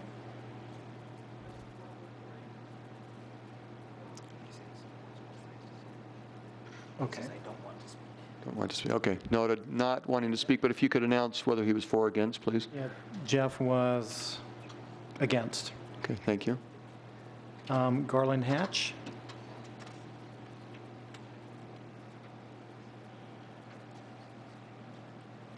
Thank you, Mayor Lewis and Town Council members, for this opportunity to speak and for all that you do on behalf of Gilbert citizens. My name is Garland Hatch. My wife and I have lived in Gilbert for 15 years. God gave Moses 10 commandments, not a million commandments, just 10. These new green and energy building codes at hand are kind of like getting, quote unquote, a million commandments. It will be easier and less burdensome to live with our existing, quote unquote, 10 commandments building codes than all of these new building codes. If you vote tonight to approve these new building codes, all it will do is raise the cost of homes for both new and resale homes and make it even more difficult than it already is for our children to be able to afford to buy a new home, because the builders will have to charge more money because of the added costs that they will incur to abide by the new building codes. I'm all for laws and codes that are reasonable and not excessively burdensome, and so were our founding forefathers. But even they had to eventually leave England because of all the unreasonable and overburdensome laws, rules, regulations, and codes. Overregulation is killing more and more businesses every year and putting more and more people out of work. 100 years ago, our federal income tax laws and codes were much simpler and less intrusive. The government told the people 100 years ago, don't worry, these new tax laws are not that bad. not that overreaching, not that burdensome. And they probably even promised the people back then that this is it. We will not raise taxes or change the rules or tax codes. Well, we all know what happened to those promises. Our tax codes today have been changed from what they were 100 years ago and are definitely not as simple and easy to live with as they were 100 years ago. I fear that if these new building codes are approved tonight, that they too will change and evolve to be much more burdensome on all of us over time, just as our federal income tax codes have evolved over the past 100 years to become much more complex and overburdensome. Please, let's learn from history and learn from our founding forefathers for the struggles of freedom. Please do not heap upon us these excessive green and energy building codes that will only raise the cost of housing for our children and their children for years to come. Once in place, they will be impossible to change or simplify. They will only become more intrusive and burdensome. Thank you. Thank you. Mayor, we'd like to invite Ben Palmer, and then after Ben will be William Cleveland, and after William, Kathy Tilke.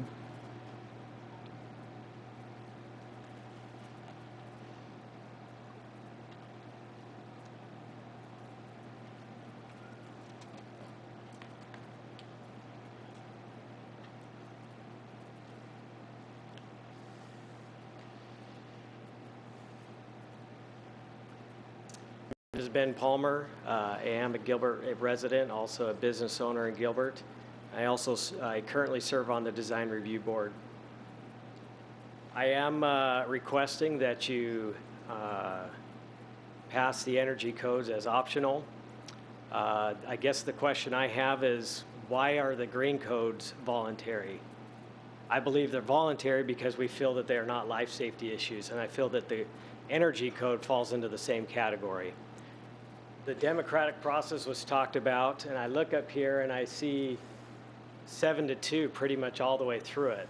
So I think the failure here that I see, this is kind of my first time looking at these numbers, and it said that it was composed of concerned citizens, but yet it sounded like it was businesses, Small Business Alliance, SRP, different things. These are not concerned citizens, these are businesses. So I don't know how that can be classified as concerned citizens as those who are voting on the strike force.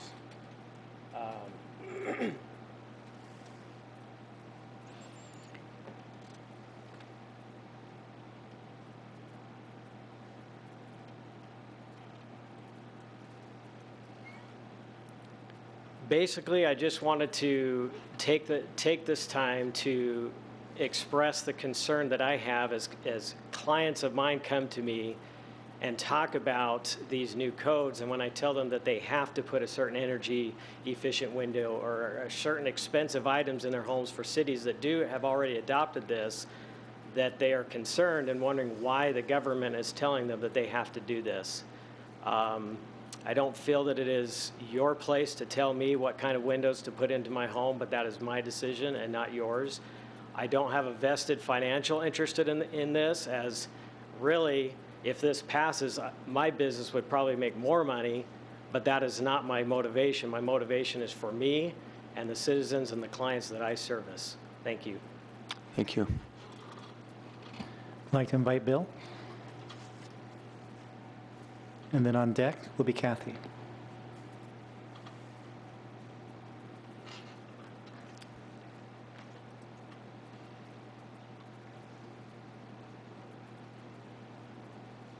Thank you, Mayor and Council. My name is William Cleveland. I am And Bill, you're going to have to get a little closer to the mic. Thank you. My name is William Cleveland. I'm a neighbor to the north in the city of Mesa. And I'm the Vice President of the Small Business Alliance. What I want to talk to tonight is some unintended consequences from abandoning your building codes. I've been inundated with emails arguing to eliminate the energy codes. I caution you not to do that. There's a very real risk that abandoning your sound building codes will create a race to the bottom in Gilbert, Arizona. There are many builders lined up that want to turn out any piece of house they can throw together, anything they can get away with to save $1. First of all, it's not going to save consumer dollars. Housing is a commodity, and it pays what the traffic will bear. And when a home builder doesn't put insulation in your kitchen, he puts that money in his pocket. He doesn't cut that off your bill. A home builder can build a house that's quality looking, but a whole lot cheaper than one that's compliant with the current building codes. I'd caution you to not enter into this exercise in Gilbert. It carries with it significant risks.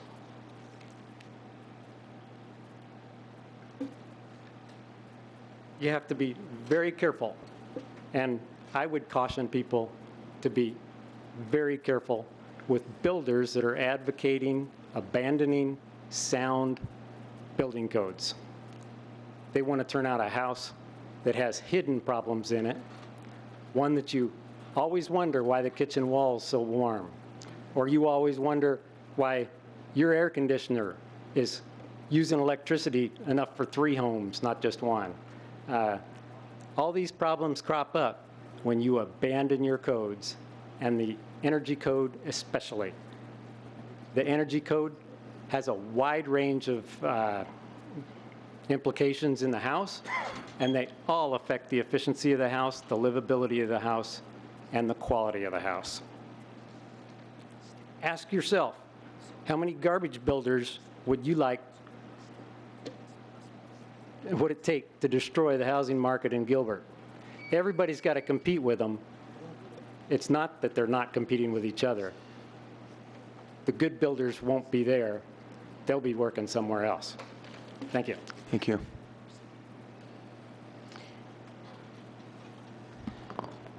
We welcome Kathy Tilkey. Thank you. Even with hills, I'm going to have to bring that down. Good evening, Kathy Tilkey. I am a resident of Gilbert and president of the Gilbert Chamber of Commerce. Thanks for allowing us to be here tonight. I've spoken on this subject before, and you're not going to be surprised by some of the things I'm going to say again. But first of all, the businesses in this community are concerned citizens, and I know you know that.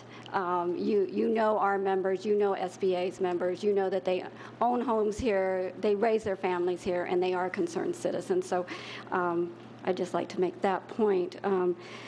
The other point I'd like to make is that I've never seen a process in the town of Gilbert, and I've been here 18 years before the council, where the staff has gone and provided so much public input process before it ever got to the point that we asked to have a strike team. And so I really do believe that anybody who had concerns about building codes along the way had plenty of time to provide input, and I want to commend the council for that.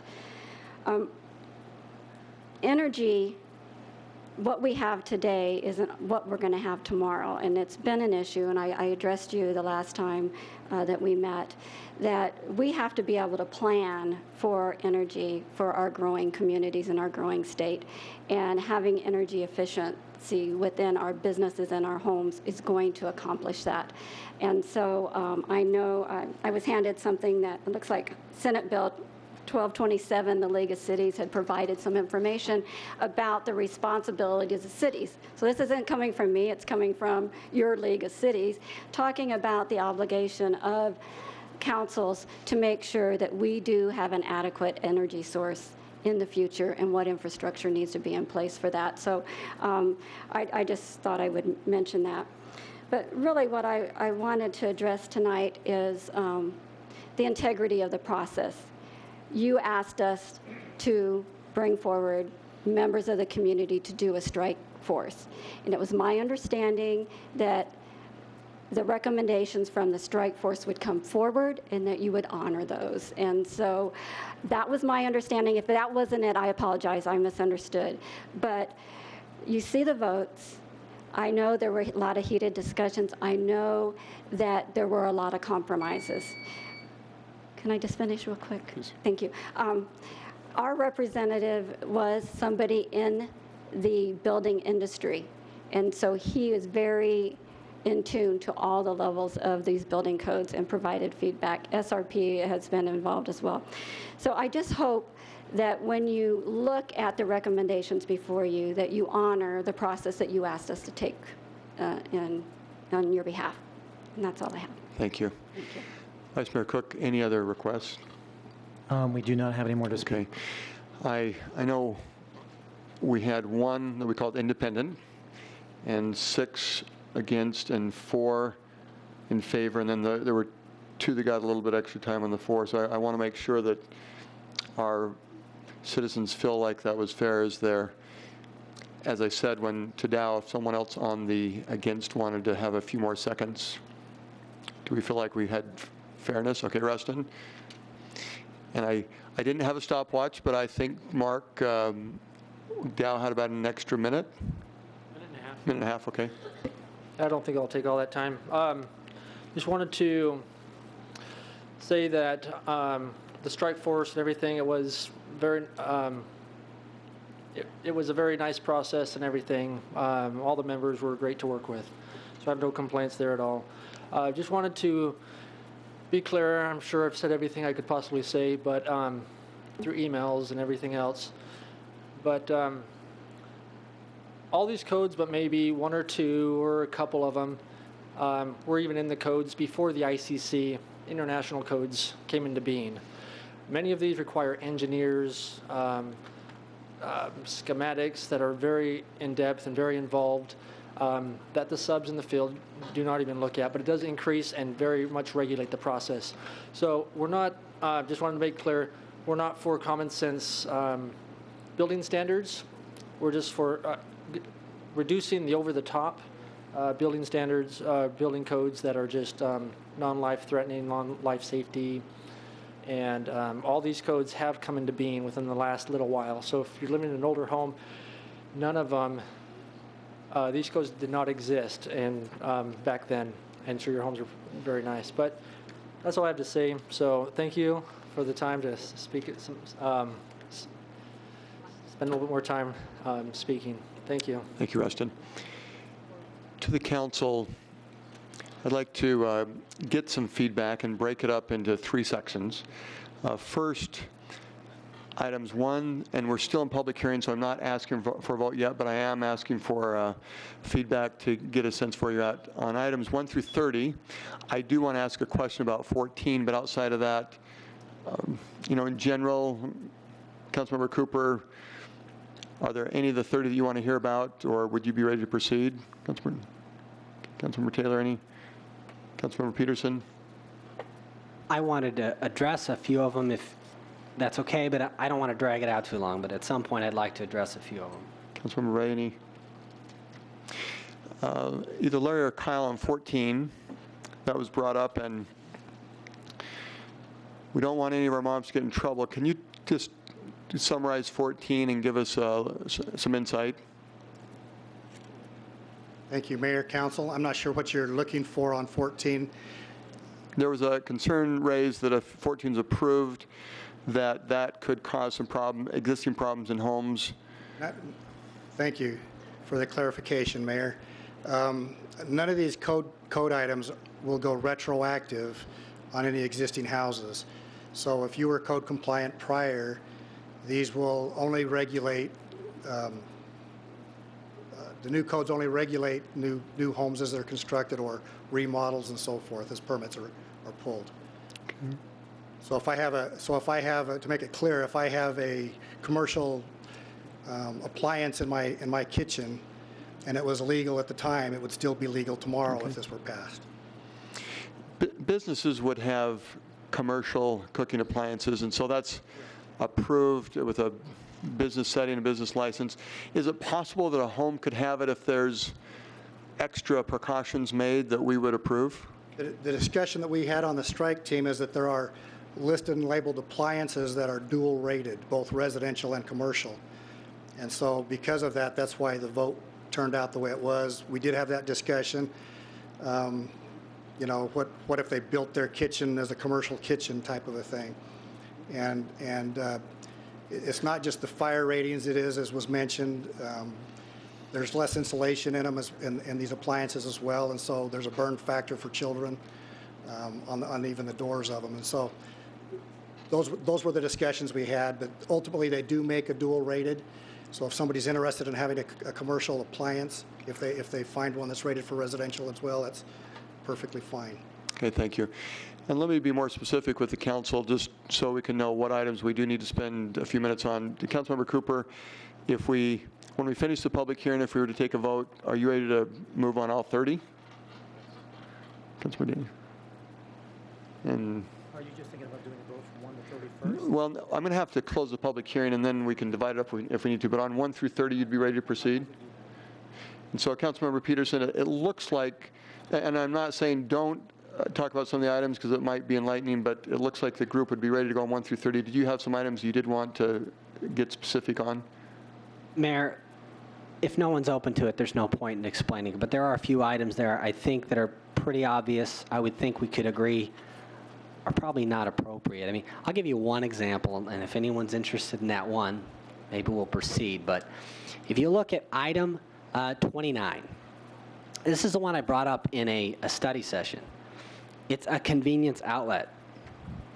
And you know how many times, what they do is they put an outlet next to the condensing unit for your AC, and the convenience is for the serviceman or woman who comes to maybe service your unit. The reality is nobody uses a powered plug anymore. They're battery-powered drills. I've never seen these guys use it, and even if they did, they could run an extension cord from somewhere else. It would be no big deal. At the end of the day, if that serviceman or woman wants to charge you more because you didn't have one, they had to use their extension cord, well, that would be your problem, but so what? It's not the end of the world. You didn't have to pay for the outlet. You probably didn't need it. It's just not necessary. If people want to put it in, they can. If they don't, I don't see why we should make them. It's one of those items, and there's a number of other items that are similar to that. I would think we ought to get rid of. So. Thank you. I appreciate you mentioning that, and this is not, it might be more to explain to you some of my feelings as we've talked about, and some other council members have said this too. I just realized at a point in our discussions, I feel inadequate to be an expert, and that's why our strike team was organized. I did have 5 years of construction on home and commercial buildings, great labor, but at the same time, this has been hard for me in all the studies, and so that does look like one of the agenda items that was not a 9-0, it was not a 7-2, that was a 5-4, so I'm sure they had some discussion on that too, but thank you for bringing that up, and I think that was relevant to the 1 through 30. Let me move to 32. The green code has been, and we didn't hear a lot of discussion on that, and I get the sense that with our strike team that the voluntary seems to make sense, and so let me just look again to the council. Are we ready to proceed on 32? Would there be more discussion needed on that? Okay. So I think 31 would probably be the discussion, and we've heard a range of comments. Do we need some more discussion from any others, or would we just want to have some dialogue amongst the council? Can we have some discussion with staff? Please, Vice Mayor Cook. Larry, I just would like to have you come up. I have a couple of questions. Today, does your inspectors, with the current energy code that we have in 2006, can you share with us how your inspectors, I guess, verify the inspection of our energy codes today in the town of Gilbert? Sure, Mayor Lewis, Vice Mayor Cook. Currently, and also in our proposed amendments, the inspections are amended out of the code. So we don't currently inspect for the energy portion. So if we don't inspect, how do we, I guess, verify? I mean, help me understand, because obviously there's something in the plan process that they have to do a submission that you look over. Help me understand kind of the process where we actually, in a sense, kind of verify that the plans do meet the codes. Thank you. Mayor Lewis, Vice Mayor Cook, through the plan review process, the plans are submitted and showing that they do meet the energy code. So we do a plan check on them. It's usually a pretty simple process.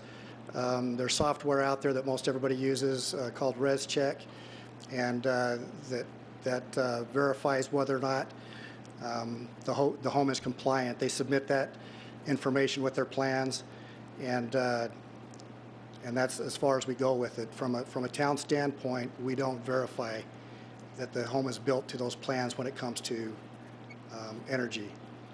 And again, if, let's say, the builder or construction firm, both residential or commercial, were somehow caught in violation of not meeting that and not following the plans, what is some of the actions that occur afterwards? In regards to the energy code, there is no violation. I shouldn't say there's no violation. We amended out any penalty portion of that code as well as the inspection portion. Okay. My second question, who on the strike team represented the, maybe I'll call it the Home Builders Association? I don't know if Jackson was on it or not, but was there someone like? Jackson was on it, and Tracy Finley, who represented Shea Homes, who is the manager over the architectural department for Shea. So when I saw the vote on the energy for is it 7-2? Yes, that's correct. Was Jackson a yes or a no? Mayor Lewis, Vice Mayor Cooper, there were actually 3 motions made on the energy code. And one motion was made to not adopt it all. That failed. One motion was made to adopt it as voluntary. That also failed. This was the motion that passed. And so there were varying degrees throughout that process. Ultimately, Jackson did vote in favor, including the amendments. But he did propose a motion to adopt it as a voluntary. Do you remember, Larry, what the votes were on the other 2 motions on that? What the outcome, other than losing, what were the numbers? Do you remember? I do not have those numbers. They were closer. They weren't a 7-2 vote, I can tell you that. Anything else? Okay, any others? Larry, I think I have a few questions, but they're for Jackson. And Kyle, now you may be able to help answer some of them also. Jackson, one reason why you'll be helpful for these questions is you're representing home builders across the valley. You mentioned the county on the energy code passed it as optional, is that right? And I don't have the exact numbers of communities, but let's say there's about 25 communities in Maricopa County. Roughly, how many took energy codes and made them part of the process and approved them, and how many made them voluntary? Mayor, members of council, there's a number of jurisdictions that have gone through the code adoption process to adopt to the 2012 codes. With the exception of Maricopa County, the jurisdictions that have adopted the 2012 codes have adopted the Energy Conservation Code. And of those jurisdictions, the only municipality where our amendments that we've proposed were not also adopted was Avondale, but there were a number of other municipalities that adopted prior to the development of some of these amendments, so they're not included there. But the municipalities that have adopted the 2012 code with the amendments that the Home Builders Association has provided include Queen Creek, Chandler, the City of Maricopa, Maricopa County with the additional voluntary amendment, the City of Phoenix, the now City of Buckeye, and staff is recommending for adoption also in the City of Surprise, but they have not yet adopted. Let's go back to Maricopa County just to clarify. They passed energy with amendments? Is that what you said? Or? Mayor, members of council, Maricopa County adopted the 2012 Energy Code with the amendments that the Home Builders Association has offered, which are recommended by staff. However, they took the additional step of making a motion, and I believe it was Supervisor Steve Shukri that made this motion, but it was to make the entire Energy Code with the amendments voluntary, and that motion was ultimately successful. And so the Maricopa County does in fact have the Energy Conservation Code, the 2012 version, with the amendments. However, there is an additional amendment that actual compliance with the code is in fact voluntary. Okay. And you gave some statistics and so this might be a repeat. In the valley, and often at a new subdivision is open, I have a chance to go and be there and welcome them and thank them for being in Gilbert, and to walk around, and I see energy, and that's part of the marketing. Do you have whether it's mandated or voluntary, do you have a sense for the home builders what % are following the energy code so that they can, in this free market, make sure they're being competitive? Mayor, members of council, yes, energy efficiency is something that is very market-driven in the state of Arizona. In the Phoenix marketplace, as I mentioned before, the market penetration for what are called Energy Star homes, it's a separate program. It's not related to the energy code, but it is what's considered to be an above-code program. Nationwide, the average market penetration for an Energy Star home is roughly 16%. Yeah, okay. In the state of Arizona and in Maricopa County in particular, that market penetration rate is 32%. As I mentioned before, this has all happened in the absence of more stringent building codes. And from what we've been able to ascertain, there's roughly 3 reasons why the success that we've had with energy efficiency has occurred.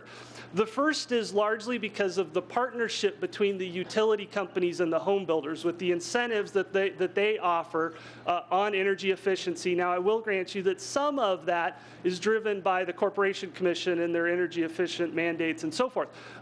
The second reason for the success is, as we went through the downturn, new home builders had to compete with existing homes. Many of these were foreclosures and short sales.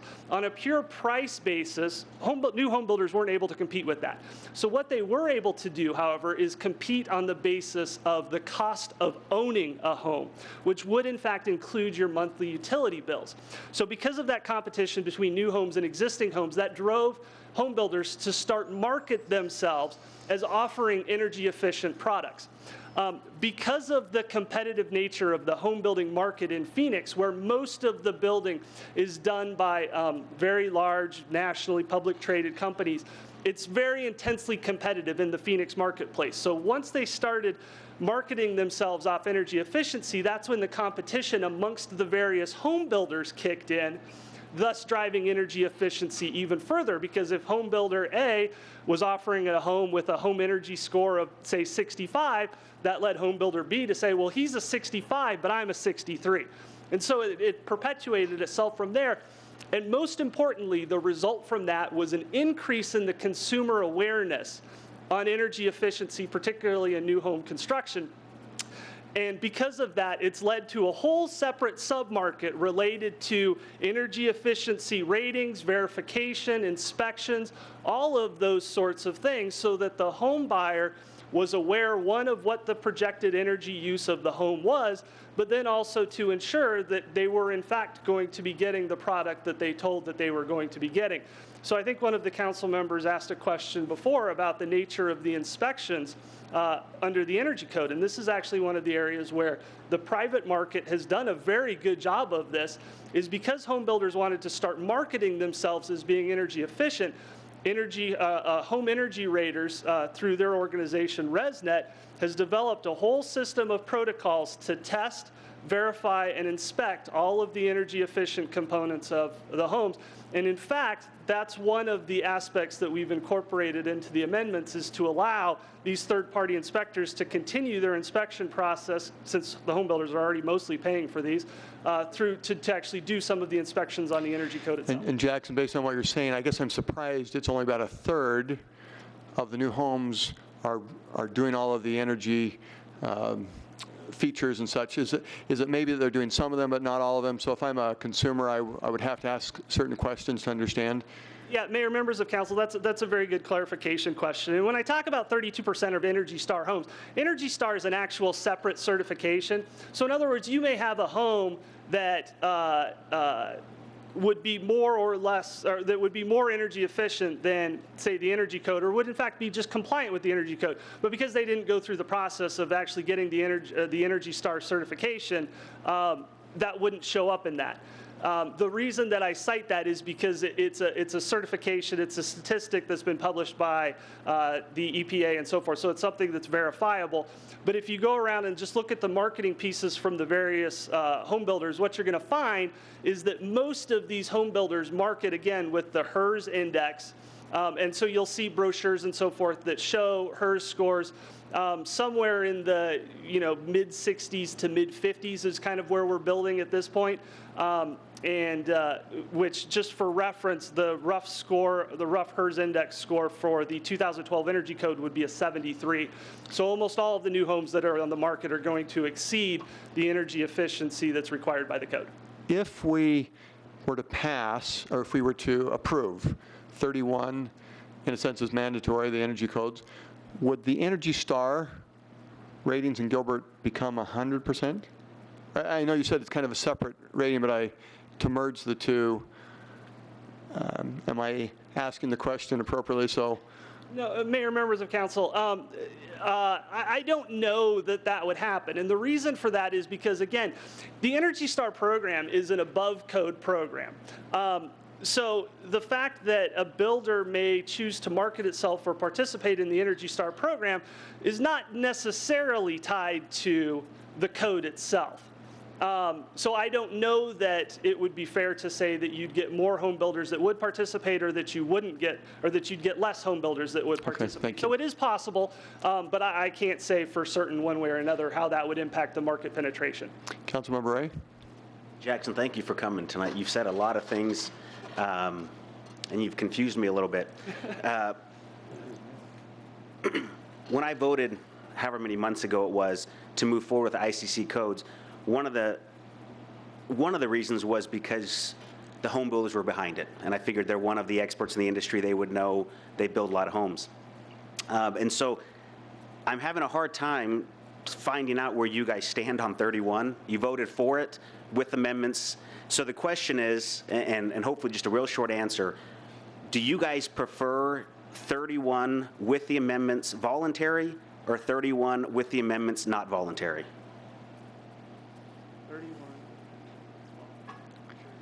That makes sense? Yeah, Mayor, Councilmember Ray.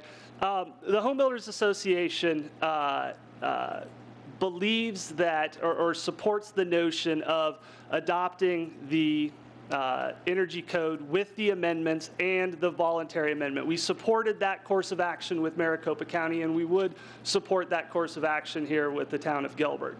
At the end of the day, the reason that the vote went the way that it did was because the vote was to include the amendments that the home builders had recommended along with the adoption. So I voted in support of that to ensure that at the very least the town did not move forward without the amendments that the Home Builders Association has provided. So although you voted in favor of it, you would have preferred to have it voluntary? Mayor, Councilmember Ray, the order of the motions that I made was, one, to not adopt the energy code at all. That was defeated. The second motion that I made was to adopt it as a voluntary code. That was likewise defeated. And the third motion that I made was to adopt the amendments that the Home Builders Association had provided, which was ultimately successful in the recommendation that you have before you. Thank you. Vice Mayor Cook? Now I have a kind of a question related to, let's talk about natural resources, things like water and air, because obviously those are important in the state of Arizona. Without air and water, I think we would have a very difficult time, living through life and so forth. The question I want to ask, really, as we think about air quality and so forth, in the car industry, many years ago, there weren't any catalytic converters. And obviously, as years have gone by, science has talked about, to improve the air quality, there were regulations that were added to, improve the air quality and so forth. And obviously now, today, we have cars that follow government regulations to improve our air quality and so forth. And I know about, we have a limited amount of, water as a natural resource in Arizona, and we talk about water conservation. Even though you, as an individual, may have the right, because you have the finances, to use as much water as you want, but in reality, wasting water is probably not, to me, a good thing as it relates to the whole community of the state of Arizona, but you as an individual, probably have that right to do that. I guess my question to you as it relates to energy efficiency for homes, because every home is tied to the electrical grid. And today in Arizona, all of our electricity is pretty much generated by coal burning and oil burning, generation stations.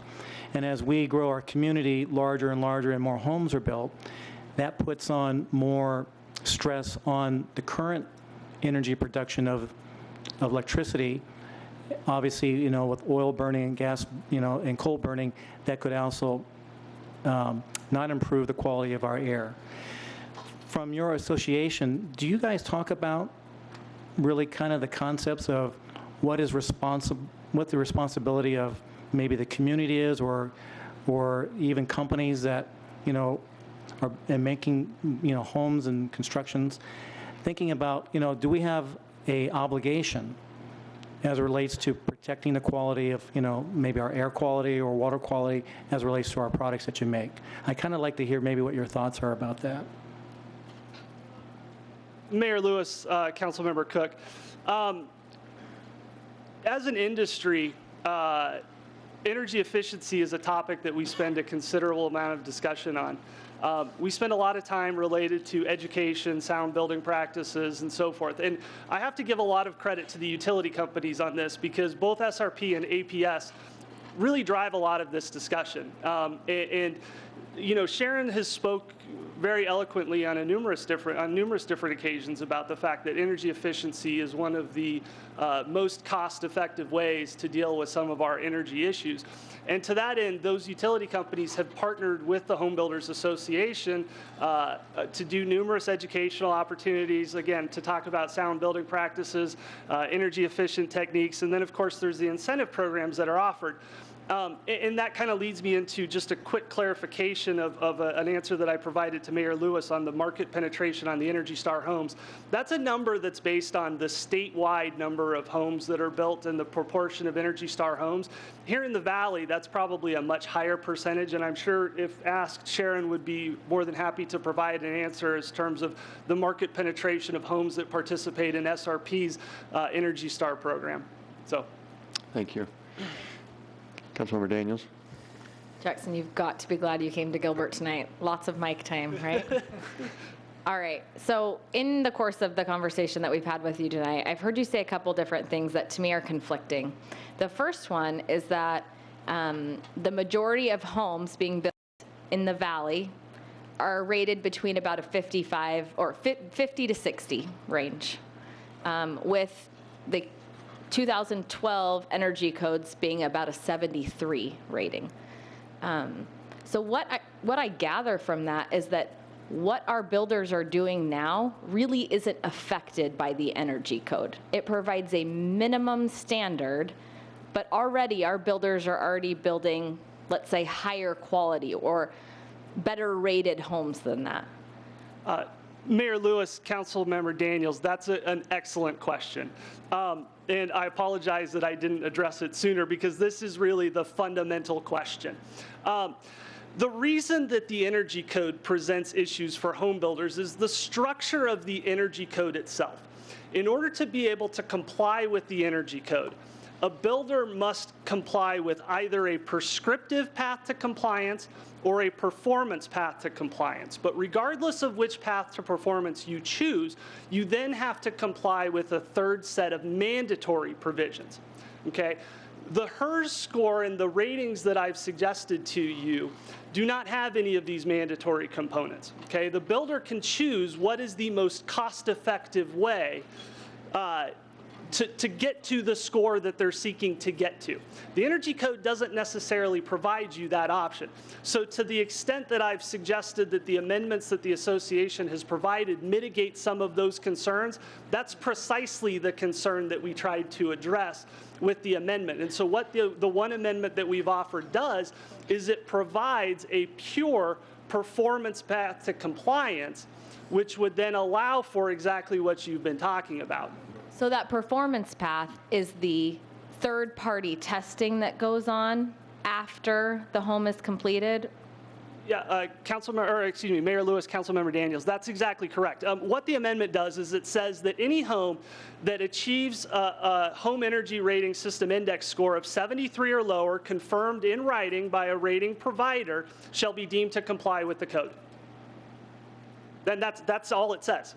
So the mandatory prescriptive performance, it doesn't matter. As long as you've provided the 73, you're considered to be in compliance. Okay, which is ultimately a benefit to the builder to be able to, I mean, they'd have to go obviously to the third party, if you will, to get the seal, but that's a benefit to a builder, no? Mayor Lewis, Councilmember Daniels, yes. I mean, that's ultimately the biggest thing, and that's why we actually introduced this as legislation at the state legislature last year. Thank you. Okay, Vice Mayor Cook? I'm a little confused, but I'm going to ask this question. You said that you were in favor of the amendments that were approved, but you're also in favor of it being voluntary. So how does that work? If you are in favor of the amendments being approved, but it becomes voluntary, it seems to me like what you want as amendments, they're voluntary. That doesn't hold any water. Help me understand that logic if you agree to that type of solution then. Mayor Lewis, Councilmember Cook, perhaps the best way I can explain this would to be work at it backwards, what we would oppose. Where we would really stand in opposition to an action that the town of Gilbert took was if they were to adopt the 2012 Energy Conservation Code without any of the amendments that we've provided. Which are the 1 through 30? No, I'm sorry. This would be if you were to adopt the item number 31 without the amendments that have been recommended by the Home Builders Association and also the Strike Force. But are they included in the 1 through 30? No, they would, Mayor Lewis, they would be included in number 31. They're in, okay. Thank you. But again, if it's voluntary, then how does that work then? You understand what I'm saying? If it's all voluntary, even though your amendments were in it, that means they're still voluntary. How does that work? Yeah, Mayor Lewis, Councilmember Cook, I understand your question now, and I apologize for my confusion before. The reason that we would like to have the town adopt these amendments is the amendments that we've offered, if they were to, even if you were to make it voluntary, is simply for just the consistency's sake of having these amendments adopted in the various municipalities, so that all of our builders have something that they're familiar with. Plus, if a home builder was to build in multiple jurisdictions, one of which had a voluntary code, that still wouldn't preclude them from saying that they're in compliance with the code. And so with that amendment, they would be able to make a truthful statement that they are in fact in compliance with that code. To clarify, and then to Councilmember Peterson, so what you're saying on 31, you voted to adopt it because it has amendments in it that make sense. Mayor Lewis, that's yes. Ultimately, yes, we voted in favor of the amendments being included to the Energy Conservation Code. And you're recommending to the council that we would adopt 31 as written in tonight's packet. Mayor Lewis, that was in fact the recommendation from the strike team, was that you adopt the Energy Conservation Code with the amendments. The discussion that we had tonight and the discussion that I've had with the council this evening reflects the discussion that we had as a strike team. Okay. Councilmember Peterson? Mayor, to just see if I can help with this. The simple answer to the question is it was about order of preference. Their first preference was no energy code. They couldn't get it done. Their second preference was voluntary energy code. Couldn't get it done. Their last-ditch effort was those amendments. Without that, they'd be totally opposed. That's what it means. And I do want to shed a little light on why it still can be a problem even with the amendment, because Councilmember Daniels asked a good question on that. For builders like me that are already doing independent testing, I pay an independent tester hundreds of dollars for every single house for him to go out and test it and tell me whether or not my subcontractors built the home according to the energy code, because we want to make sure our customers get what they paid for. All right, so for me, this amendment is huge. I'm already getting a HERS score. I know what my HERS score is on every single home I build. So now that I have this amendment, as long as our HERS scores are below that, and they are, I'm done. I don't have to do any of the prescriptive stuff. But here's the deal. There are some people who build, especially custom homes, a lot of times, and it's not a production builder, they don't do the independent testing. It's just not something they do. They don't have HERS scores they're doing on every home. Customers don't ask for it. May not be part of their business model, whatever. So now, yes, they have the HERS score option, but that's going to cost them more because it's not something they're already doing. Or they can spend more by doing the prescriptive path. So for some builders and some homes, it's still going to be an increase in regulation to adopt the 2012 Energy Code, even with that amendment. I will admit, though, and I agree, for probably most homes built in Arizona, because they're mostly built by production builders, I think most of them are probably know what their HERS score are. They're already paying a rater to give them one, so it works pretty well for most of them. So there's still a reason, though, to back to the voluntary, in my opinion. So. And to Gilbert, because you are seeing this market, to Councilmember Peterson, independent of whether it's mandatory or voluntary, most of the new homes are meeting the energy codes. Is that a true statement? Well, I'll just speak from my knowledge and what we do. I need to point this out. This is really important.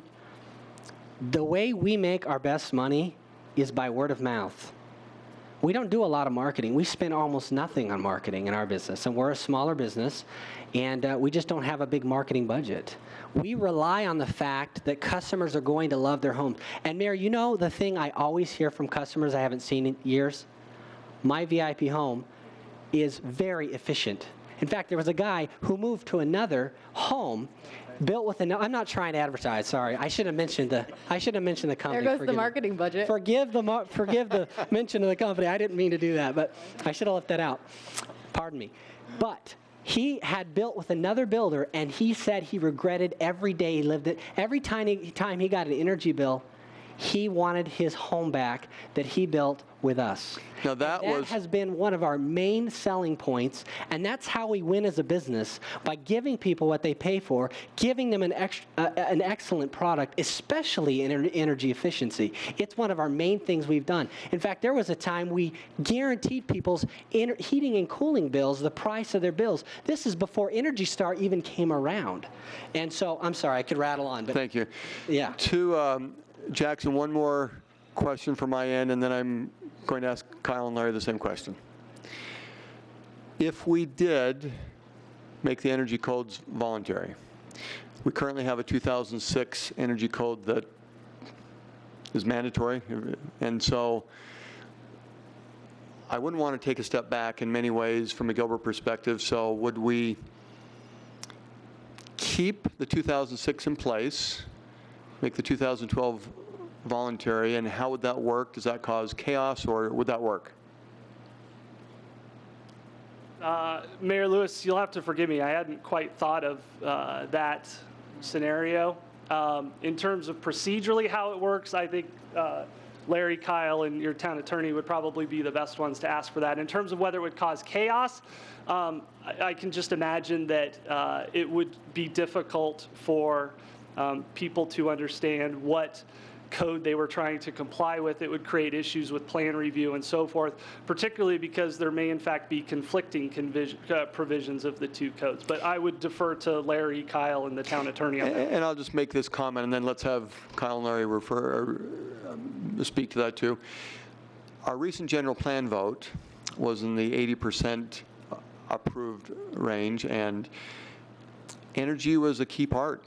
And I know in many ways the citizens, though, were looking at it just as they should as a consumer, saying we want the SRP energy codes and APS and so forth, and we want to know that we're going to be saving money in the future. And that's the focus on it.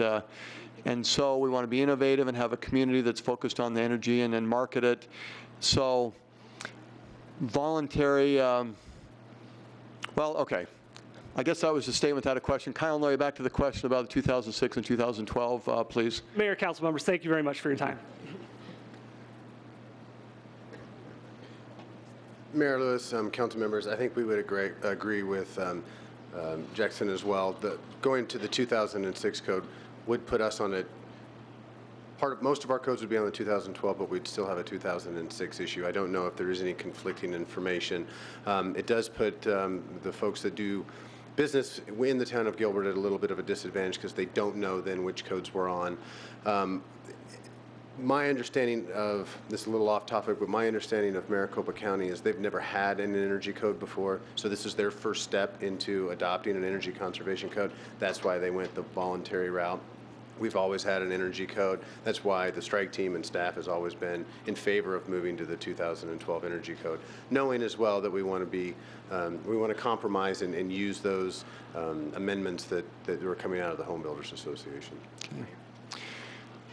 Councilmember Ray. Follow-up question for you, Kyle. I'm having a hard time understanding why there would even potentially be chaos.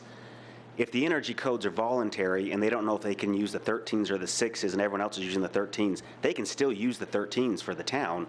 They're just not required to use the 13s. Or 12s, I'm sorry. I'm so excited about the codes, I can't wait for the next ones to come out.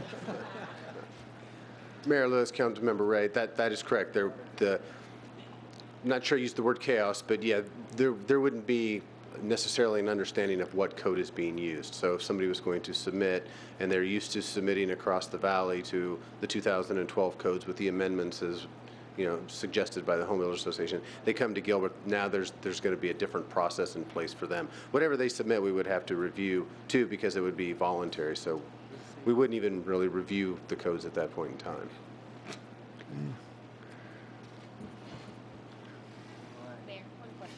Councilmember Daniels. One quick question, Kyle. If someone's using the performance type of analyzation when they finish their home for energy, oh, maybe it's for Larry. Take two. Maybe I can rephrase my question and speak clearly. So someone's going not prescriptive, they're going performance. Do we still review the plans for prescriptive as well? Are we requiring both? So they have the prescriptive on the front end and the performance on the back end? Yes, they just tell us how they're doing it on the plans, they just let us know which way they're going. Thank you. So to the council, we're in good shape on 1 through 30 and 32 based on looking for guidance several minutes ago. 31 is complicated. And maybe it's not. Maybe you're there, but there's a lot of factors involved, and so this is another reason why the strike team, we thank them for their efforts in looking at the details as some of the experts. So let me look to the council again, and maybe we're still in a public hearing, and so if you have some comments that would be helpful, that would be great. Let me just start with Councilmember Cooper, and we'll go on down the line.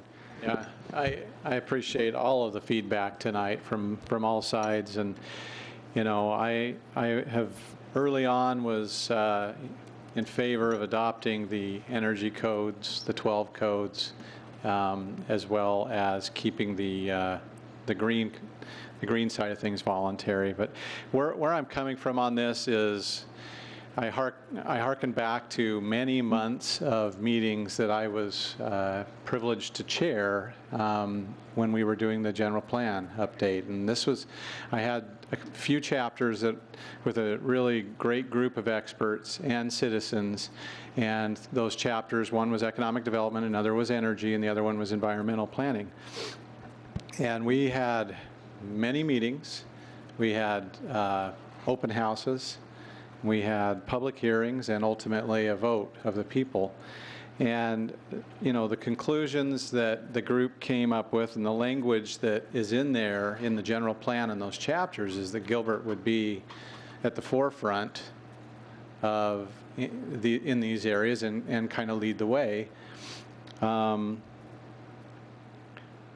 that there's specific language in there about keeping at least keeping the existing code, which at the time was the 06 codes, and it specifically says that, and then to consider adoption of future codes. And so I have just personally some allegiance to that process, and my comrades that were on that committee over the year, it was over more than a year. And part of that comes from, the fact that we're not in the Stone Ages. We recognize our stewardship over resources. And as has been mentioned tonight, as the community expects us to lead out in some of these areas, we live in a fast-growing part of the country. The demand that we have for energy is exceeding, in some cases, the resources that are available and the transmission capabilities and that kind of thing.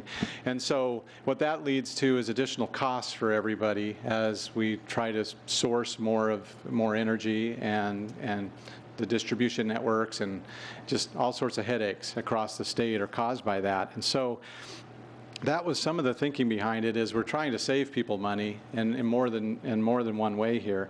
But secondly, you know, as a council, we asked a stakeholder group to get together.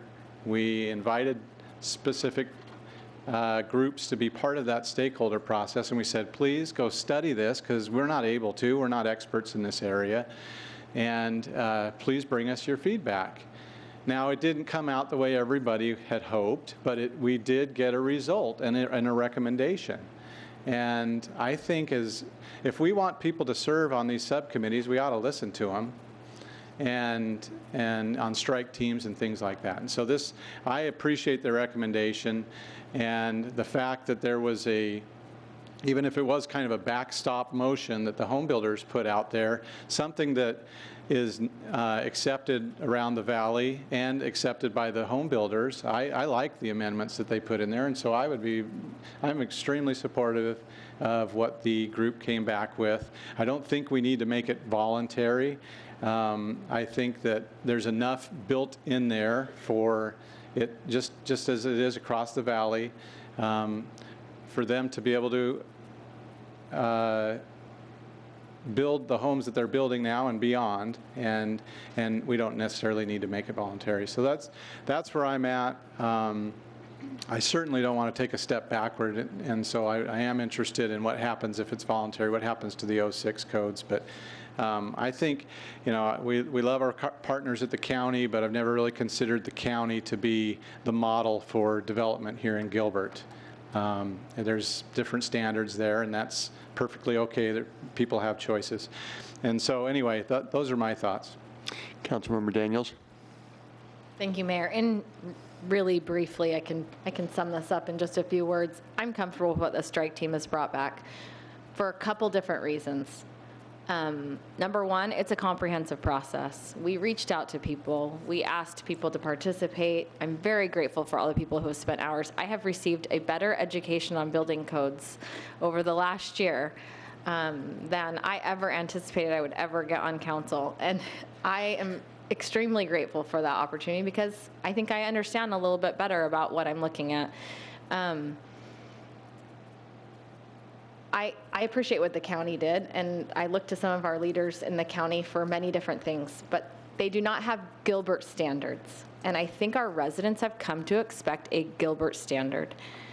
I appreciate the quality of homes that we have. I'm very grateful to hear from Jackson tonight that our builders are already building to a higher standard than what the energy code requires. And that gives me great comfort in knowing that we are setting a bottom, not a top, for our builders. If I felt like this was going to be an lengthy, overburdensome, where everyone's going to have to improve both the quality and the type of materials that they're using, then this would be a very different conversation, Mayor. But what we're hearing is that the builders in Gilbert are already building to a much higher standard.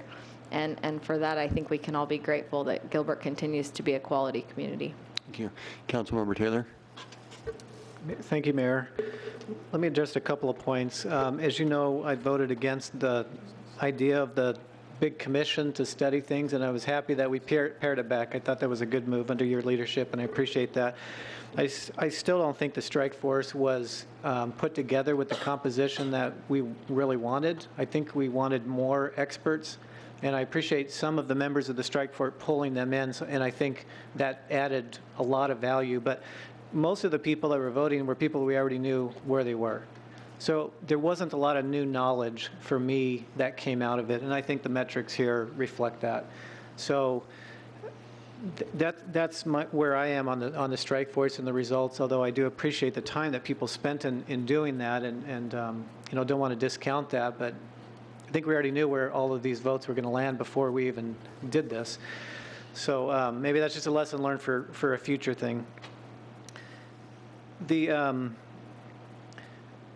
The other thing that's frustrating with me on this topic is the mixed message we've been getting about this whole ISO insurance thing from staff.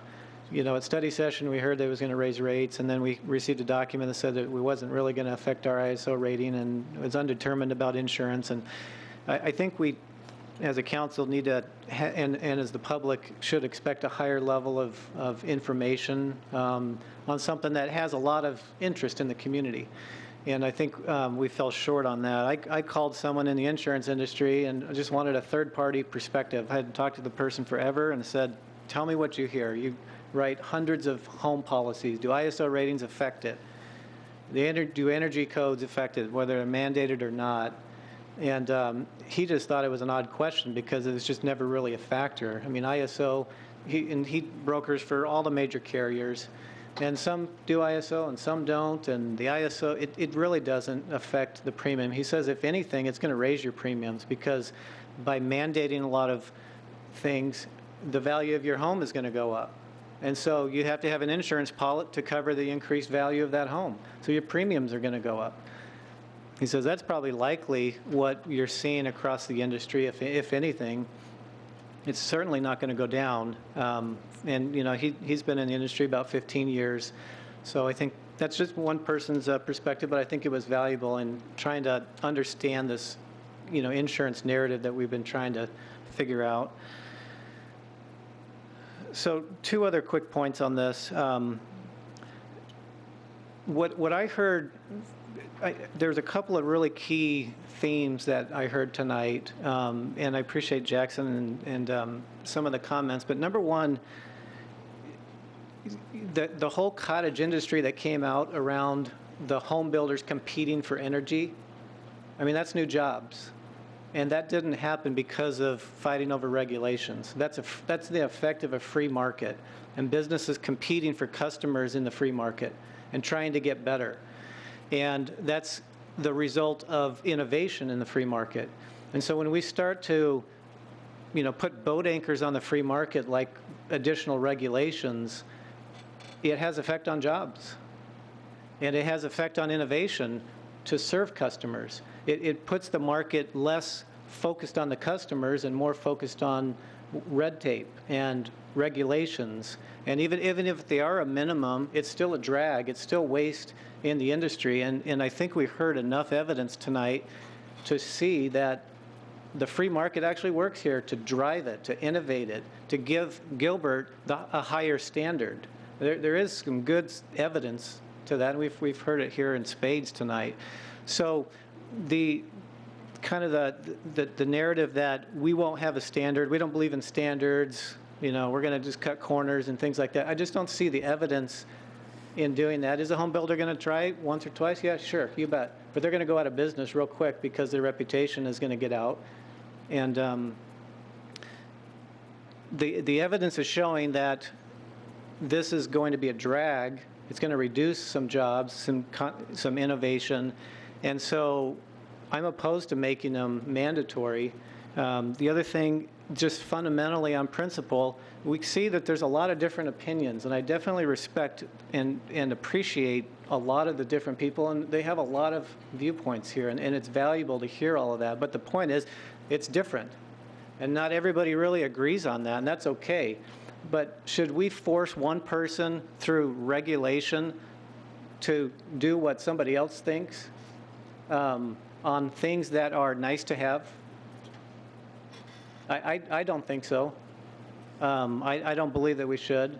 And life safety issues, yeah. I think there's definitely a discussion there, but the energy and green codes, you know, those are not life safety generally. I know we haven't defined perfectly what life safety truly means. But so, you know, just on principle, forcing people to do things that we agree with when there really isn't, you know, common understanding there, you know, just all of that, Mayor, I appreciate the time. My thought on the list would be to make them voluntary. That's what I think we need to do, voluntary energy and green and, you know, the other 30. Okay, thank you. Vice Mayor Cook. Well, I think the strike team for participating through the process because, as you know, that I wanted to have experts in the industry be able to help the council decide on what direction to move forward with because, as I said in the past, this is not my level of expertise to understand these building codes, and as much as I spent trying to read through thousands of pages, it became extremely technical for me. I think what threw me for a loop tonight was Jackson, because I was thinking about, the whole goal was to take the recommendation of the strike team and move forward. But, when it came to 31, I mean, that was the one that got me because I think I agree pretty much with all the strike team's decision except for 31. I think I'm going to lean toward what Jackson said. But I will, I think, support all of the other recommendations from the strike team. Councilmember Ray. It's been said already, but to the strike team, thank you. Each of you took time away from your family and friends and people who you'd probably much rather be with than other members of the strike team. And we appreciate your efforts there. For me, and I said this a little earlier, one of the main reasons, or one of the reasons why I chose to accept the codes initially was because the home builders were behind it. And simply because I thought that they would be ones who would be impacted the most were the builders. Obviously, the individuals who buy the homes are impacted as well, but those who are building them are generally most impacted by the regulation. And with that change tonight from Jackson, it made it a little bit, it makes the decision very difficult. Obviously, we have lots of residents here who are opposed to it, and we have lots of residents who are parts of the Chamber and the SBA and other organizations, SRP, and those who've helped. But it makes it a very difficult decision when you have what I would consider the group most impacted by it, who then changes maybe not change their position, but vocalizes their position on item 31, and so it makes it a hard decision. Councilmember Ray, just to get us, so on 31, are you following the council of Vice Mayor Cook? In other words, that the home builder discussion also impacted you tonight? I'm leaning towards making it voluntary, but I'm wanting to hear the rest of the conversation. Okay, good. Thank you. See how it goes. Councilmember Peterson. Mayor, I also want to say thank you to everyone that was involved. There's a lot of work that went into this. We've talked about this a lot. That's a good thing. We're making big decisions here, and I think we need to take it seriously. And we're not always going to agree on everything. When I was first elected, one of the things I said was, I care more about what's right than who's right.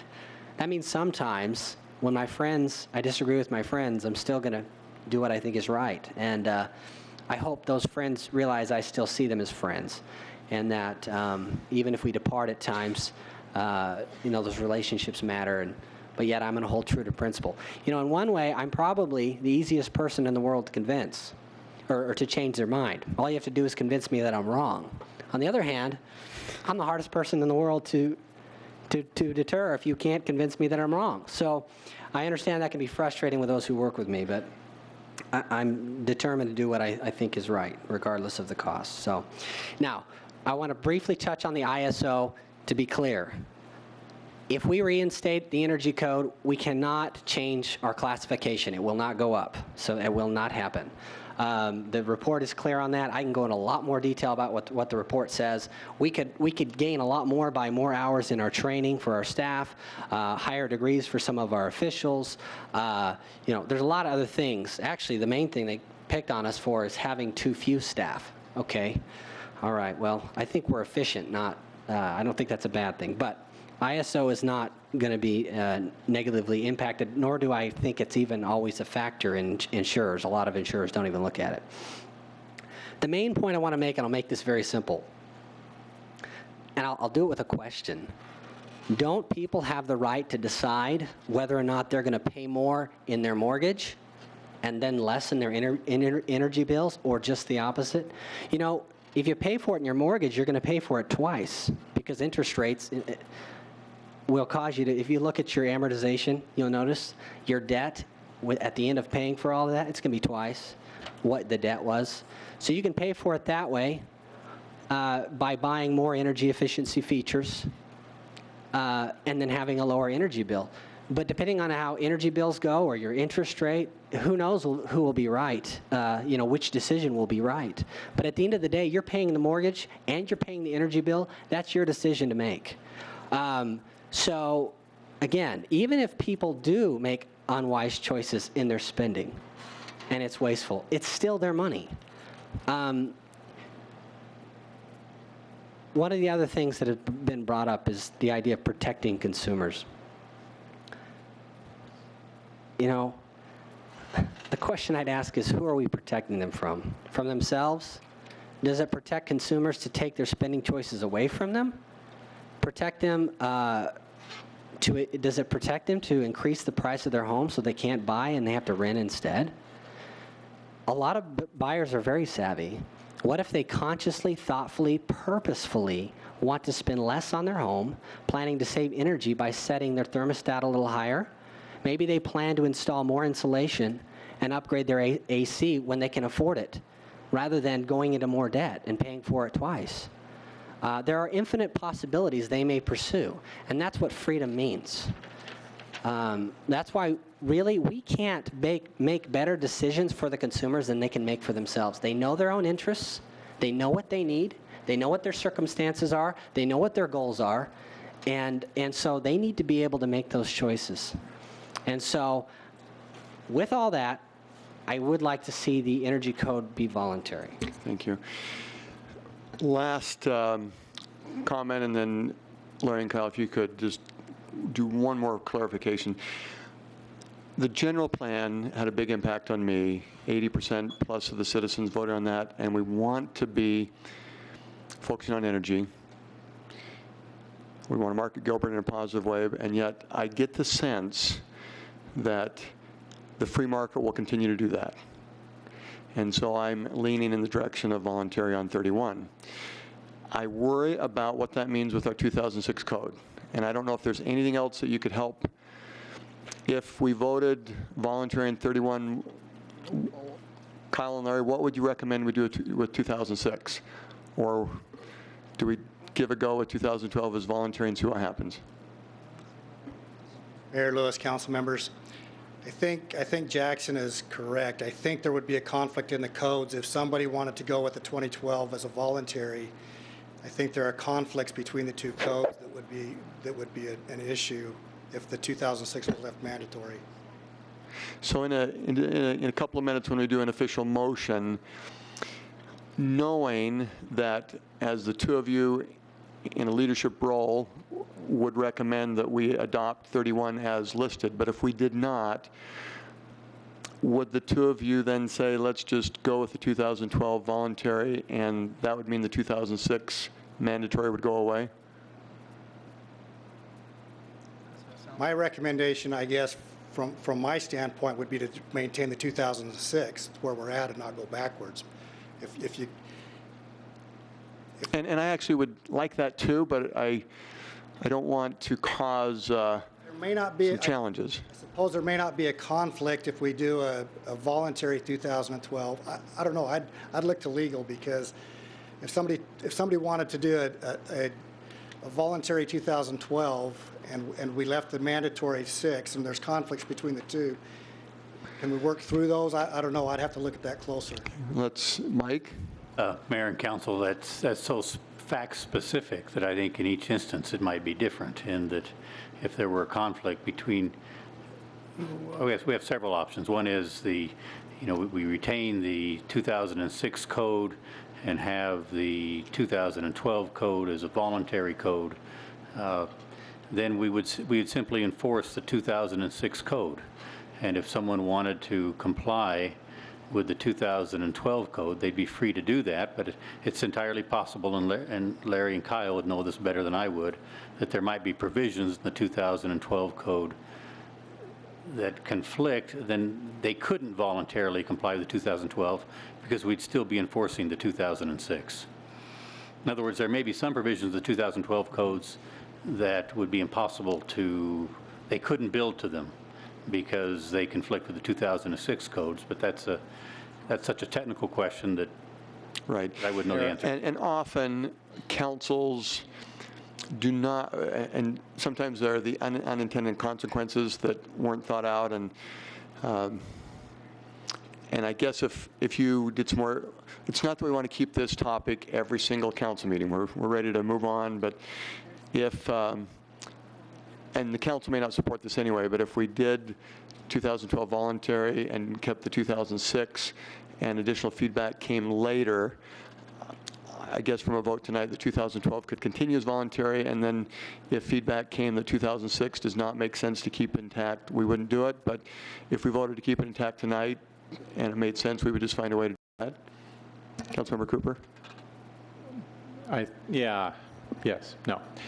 My thought would be, if this is where the council wants to go with the voluntary side of things, that we do keep the 6, and if somebody chooses to go 12, and it should be, and it's less restrictive than the 6, more energy, more aligned with the goals of the energy code in general, that you could do the 12 instead of the 6. You know what I mean? So you'd need to work through all that and maybe clean up the 6 code or whatever and bring it back to us. But I mean, that's the general notion here with the not taking a step backward approach. Okay. Councilmember Taylor? Mayor, this is 2014. The market is well past 2006.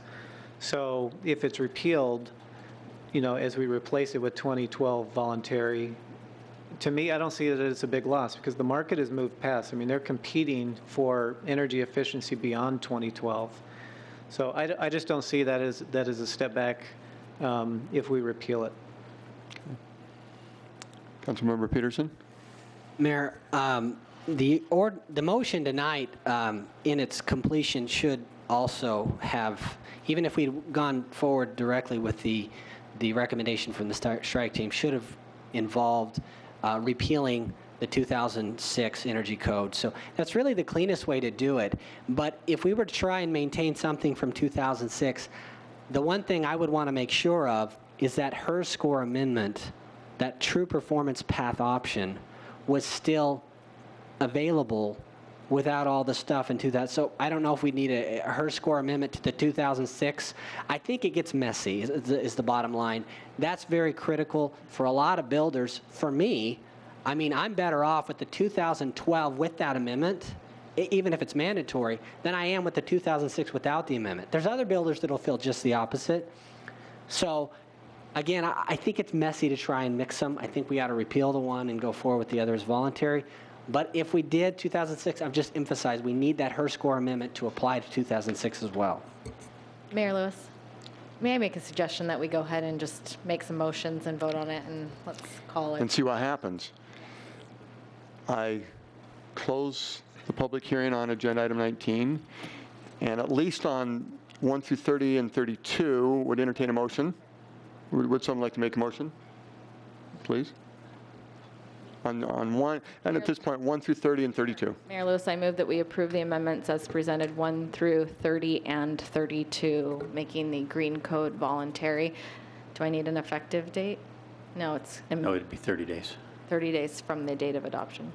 Let me, for purposes of clarification, and Mayor and Councilman Daniels, the ordinance isn't drafted such that it's 1 through 32. We would, there's several things that have to happen. One would be the adoption of Chapter 11 of the 2012 International Residential Code, including amendments. The other would be the adoption of amendments to the 2012 International Residential Code, excluding Chapter 11. And that addresses items 1 through 32. And then perhaps we could take it and take that approach, and then we could kind of do either the repealing or the non-repealing also. The other thing that would have to happen, Mayor and Councilwoman Daniels, in connection with items 1 through 32, would be to repeal the 2006 International Residential Code, Chapter 11. And I was wondering if you wish to include that in your, We're going to take that separate. the Chapter 11 only of the International Residential Code, Oh, not the 2006 International Energy Code. And so Vice Mayor Cook, I'm hearing is helping that, as you're hearing what we're trying to do is to take care of 1 through 32 and put 31 to the side for a moment. Yes.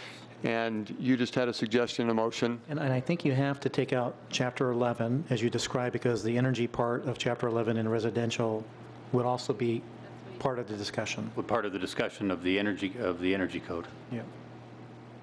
Okay. Okay. Councilmember Peterson, can you Sorry, help? I'm freaking out so much. I have a motion that's in order and prepared that will do pretty much what she just asked, with the exception of 31 may be the point that mine you disagree with, but everything else is sort of in there. So, oh, well, let me just make the motion. If you don't like it, you don't have to second it. I move to adopt the 2012 editions of the International Energy Conservation Code as a voluntary code. I could leave that out for now, but I want to put it in. If you want to amend it out, you can. As a voluntary code, the International Green Construction Code as a voluntary code. Chapter 11 of the 2012 International Residential Code as a voluntary code. Amendments to the 2012 International Residential Code. Those are the ones you wanted. They're in here.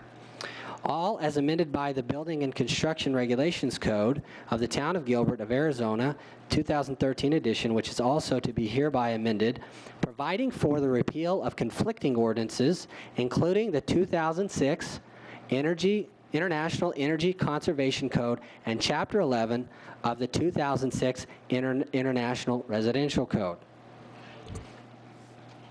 Second.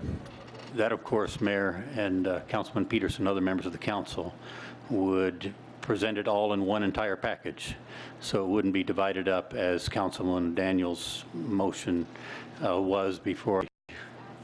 I can tell you what to do to separate it out if you want to amend the motion. Yeah. Okay, I'm just saying, we start with something you can amend. I'm just saying it's in order, it works. Do we want to vote on that at this point? And then, Yes, that's a quick clarification. Does that include the home builders amendments? I didn't hear that. Yes, it is. It does.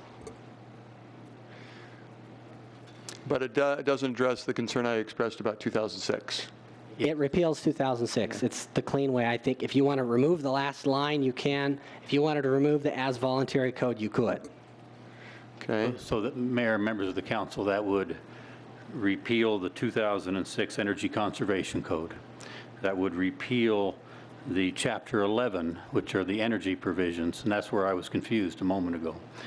Just talking to Kyle straightened me out a little bit. That would repeal Chapter 11 of the 2006 Residential Code and approve the Green Code as a voluntary code and the Energy Code as a voluntary code, and approve the other amendments to the International Residential Code. Am I understanding that correct? Absolutely, and I think we have a second. And I just wanted to clarify again, so with that one part in there, the 2006 discussion is not addressed. If Councilmember Peterson were to take that part out, can we not have that as a separate motion? Say that again, Mayor, if you would, please. So I would say down to the last couple of sentences that you said would address 1 through 30 and 32. Yeah, it would address and would make 1 through 30 as recommended by the strike team. And then would make 31. I thought I could go further, I would, but I don't think there's much. Would make 31 voluntary, but doesn't, and then takes away 2006. Now, if we did that, can we come back and have a 2006 discussion and have that added back, or is it better to keep that out of this motion? It would be better to keep, Mayor, members of the council, it would be better to keep that out of the motion. Okay. If you wish to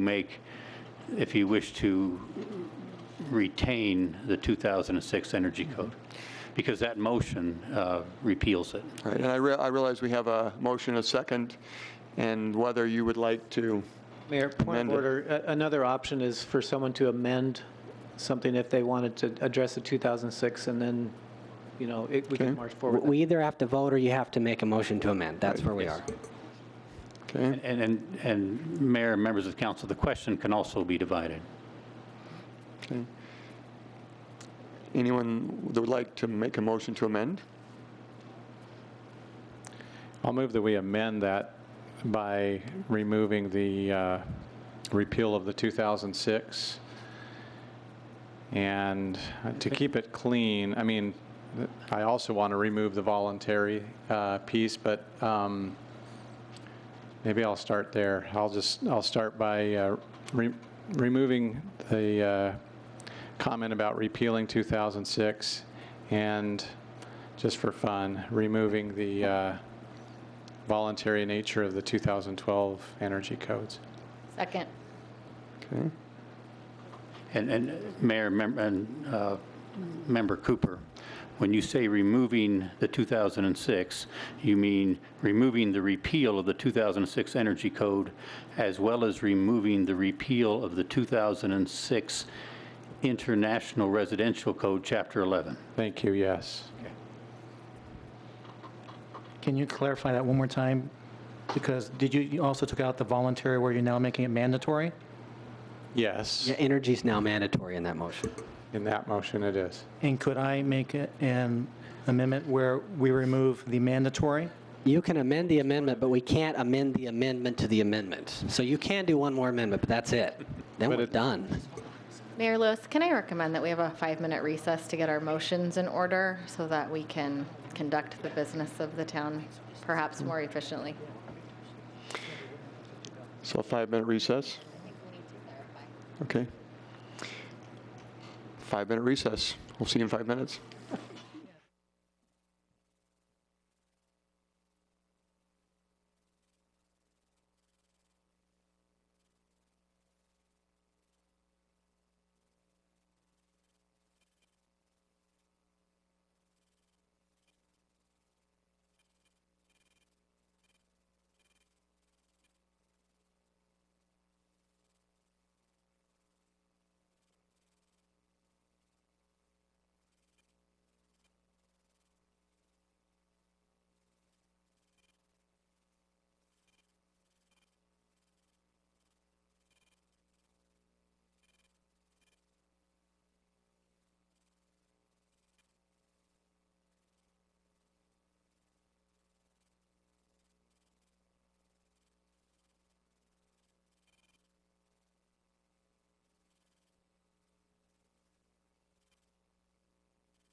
I'm just talking about cleaning this up right now. Right, I know, but I just saying that's why. Okay, we'll look to about 30 seconds and reconvening. Right.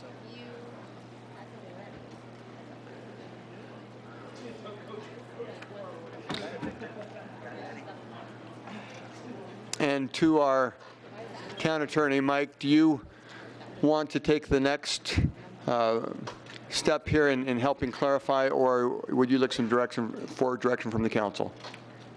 Mayor, members of the council, we have a motion and a second, and we have a motion to amend that motion and a second, and we have a contemplated motion to amend the amendment.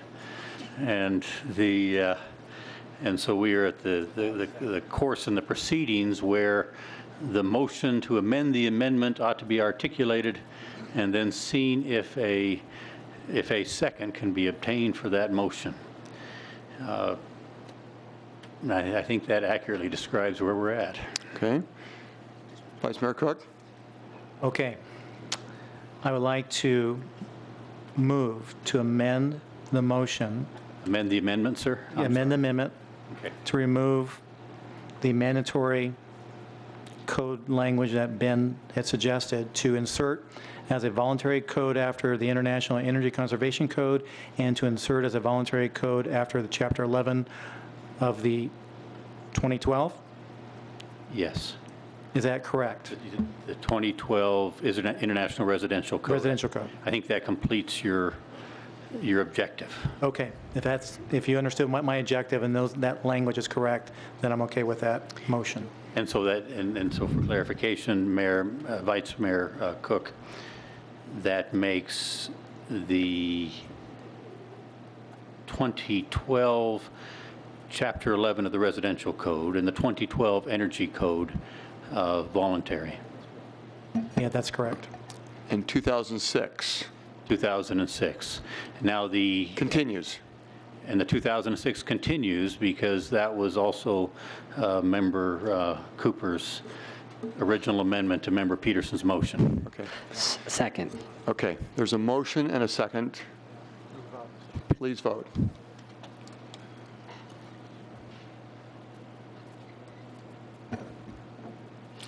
Okay, that's approved with a 5-2 vote. So we have an amended amendment. Okay. And let's open the public hearing on 19A. No. Oh, got to vote, guys. Yeah, we got to vote. Okay. Okay. I better get my glasses on and look at these notes again. Then let's continue. Yeah, so this is, just to make sure I understand, we're voting now on my amendment, except for the part that I added at the end about voluntary. So, Member Cooper, that's correct. Okay. So your motion has been amended, but to make it the 2012 Chapter 11, the 2012 Chapter 11 of the IRC, and the 2012 Energy Code voluntary.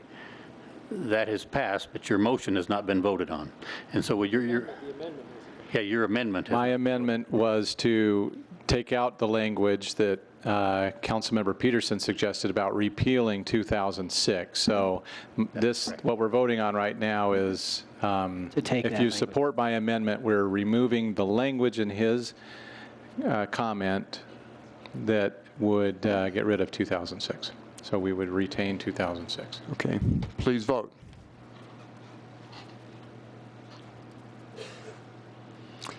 So that passes with a 4-3 vote. Okay. Mayor? Now, I have a motion to amend the main motion now. We're back to the main motion. But this will clean up all this other stuff. Now that you guys don't want to get rid of the 2006. No, we don't. We don't have to. We can make another motion to the main amendment to the main motion now. We just can't keep tacking on, so it's fine. I move to amend the motion, back to the main now, to add a provision that states compliance with the 2012 Energy Code as amended will be deemed as compliance with the 2006 Energy Code. In other words, it treats it like the 2012 was mandatory for purposes of providing compliance for the 2006 code. So that means that if someone is, the 2006 is mandatory, the 12 is voluntary, but if they follow the 12s, then they automatically pass the 6s? Yes. And so how do Kyle and, I mean, thumbs up, okay. I just need a little help on that. Okay, and is there a second on that? Second. Okay, please vote. Okay. Now the main motion. Yes, Mayor, members of the council, you still have the main motion is twice amended. Thank you. And any clarification before we vote on that? Just real quick, Mayor. I just want to make a statement real quick. I do support the efforts of the strike team and all of the work that they did, but because of the way that all of this motion is playing out, I will be voting against this motion. I just wanted to make sure that I was on record to say that I supported the work of the strike team. So what was the original motion? I think the original motion is what you read on this document right here.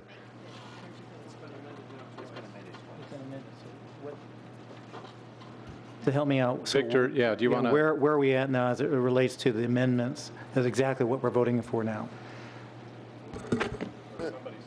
So the way I understand it is if there's something in the 2006 code that's mandatory, and it would take them higher than anything they want to do with the 2012 code being voluntary, they would have to comply with the 2012 code, which would incorporate that amendment that has the HERS score rating. That was the main thing I was concerned about. And quite frankly, I'm not sure I'm in favor of this now either, but it's better than it was. You essentially still have a 2006 code that's mandatory, watered down a little bit by the fact that you can do the 2012 code optionally with the HERS score amendment. For some builders, that will work better. For other builders, it won't. I still think, in principle, we shouldn't have an energy code. Okay. So, Mayor, if I may, and Councilman Peterson, are we voting on your original motion to make, as amended, to make the repealing the 2006 energy code in Chapter 11 of the residential code? No, that got reinserted. I was defeated on that. The way I've amended it now is, I know there's a 2006 code, but I've added the provision that you can comply with the 2012 code with its amendments, which would include the HERS score amendment, and that would get you compliance with the 2006 code. Mayor, if I could have a moment, please. Please. The original motion was to make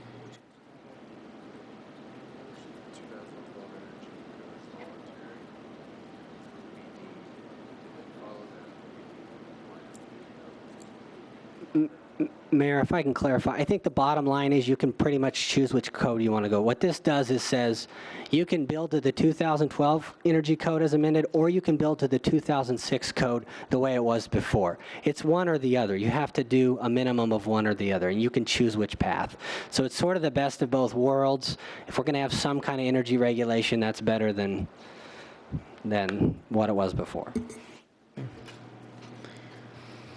I'm sorry, Councilman, could you explain that for my benefit? Councilman Peterson, if you would, please, with your permission, Mayor. The way I understand the effect of this is that someone could still choose to comply with the 2006 just the way it was, of course.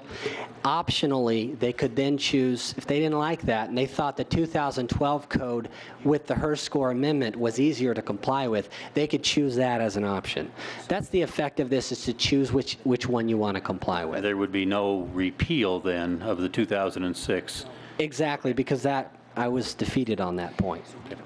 Yes, that I understand it, and staff, I believe, understands it. And okay, and I know I was looking down for Kyle and Larry because there are processes involved in something like that that you would be in charge of. So do you have any helpful comments on whether that makes sense to you?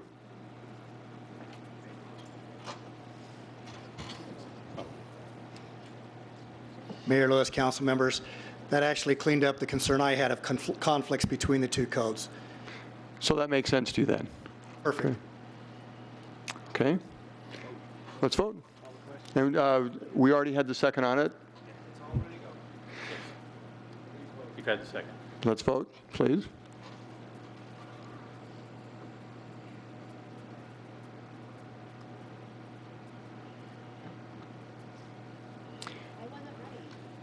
Okay. It was teed up, it was hit. I don't know if it's called a hole-in-one, but it has a 4-3 vote, so we're done. So 19, I can open up the public hearing on 19A. And we've had team members patiently waiting. And this could go quickly, and in hindsight, every now and then I wish I could turn it back and we could have done 19A first, but we had a study session, discussion, and there were just a couple of key items that you may have answers to, and we'll see if that's the case. Please. Mayor, can we have the cartoon, though? Or no? No.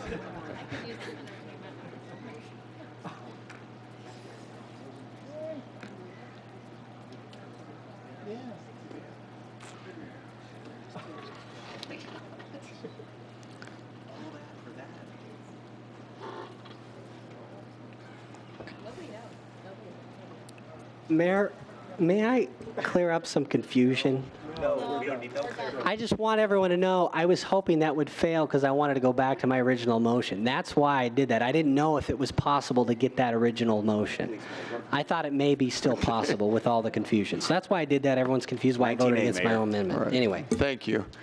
Please. Mayor Lewis, members of the council, I'm Pete Smith, commander with the Gilbert Police Department. I have Mary Van Zant with the Office of Management and Budget with me, along with Sergeant Stan Mondragon, also with the Gilbert Police Department. I have to begin with the apology. I do not have any moving graphics this evening. So, but Tuesday's performance will not be forgotten, so thank you. Excellent. I've set the bar.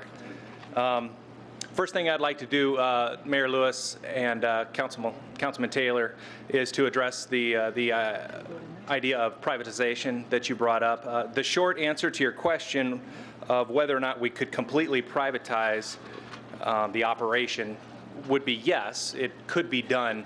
But there are basically two problems with it. One is that basically, as soon as somebody is arrested, a police officer determines there's probable cause for an arrest. Based on that officer's judgment, takes that person under arrest, decides they're going to be booked. They remain in the custody and care of the Gilbert Police Department, and based on the reasoning that that officer used, that they place them in custody up until they actually see a judge. And then once the judge sees them, then the judge kind of takes over, makes a ruling on the case, if they're going to have a further court date, if they're going to be released, if they're going to go to jail. And it's after that point that you'll see sometimes people being transported by a private operation. So the most obvious example would be there are companies, private companies, that will transport people state to interstate, you know, from Miami to Phoenix or something like that.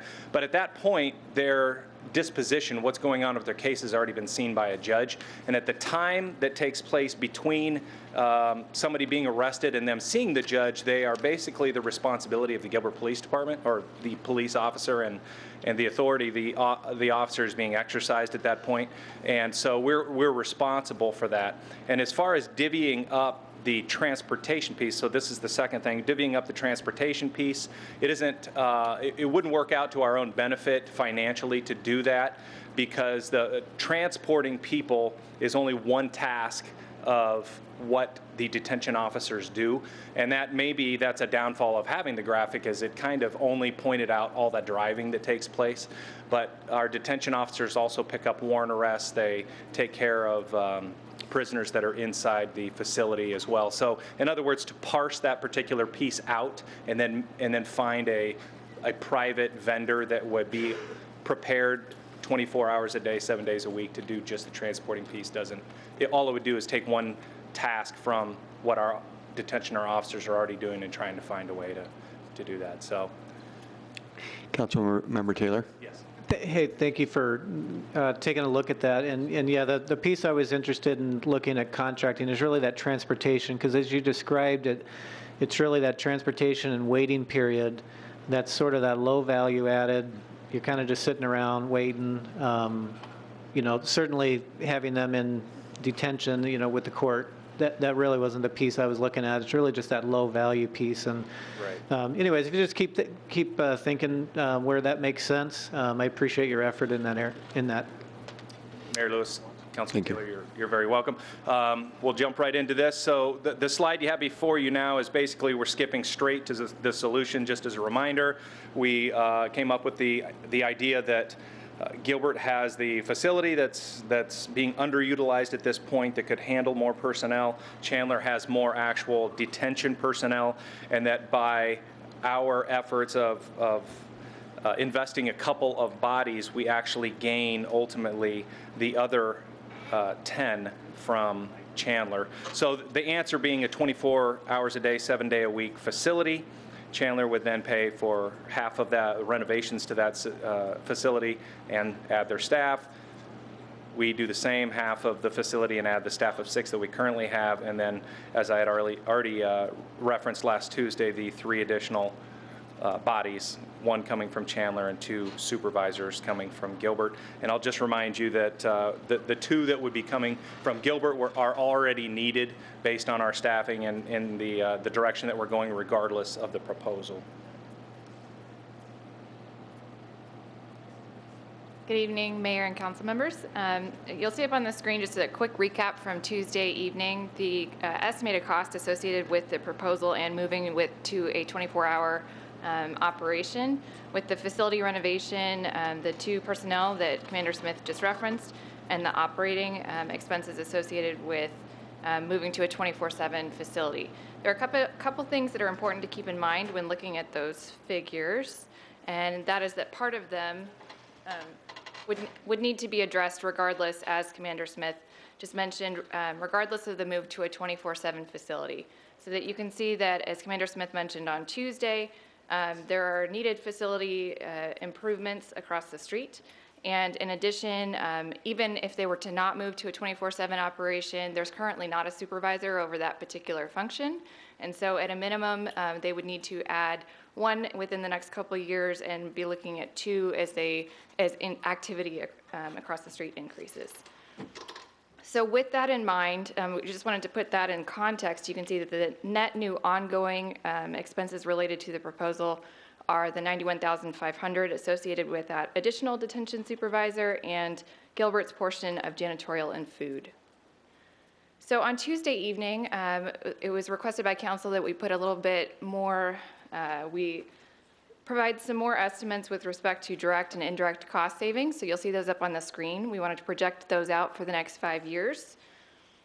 The first being those direct cost savings we discussed on Tuesday, which result in the booking fees, the percentage of booking fees that are assessed to inmates that we don't recover. So where we would see that savings is that portion that's not recovered.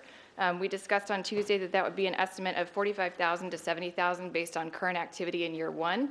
So you can see that we averaged that for FY15 and then assumed a 6.9% increase year over year in the next 4 years based on the Maricopa County fee, the increases in Maricopa County fees over the last specifically 2 years, and we looked back as far as 10 years.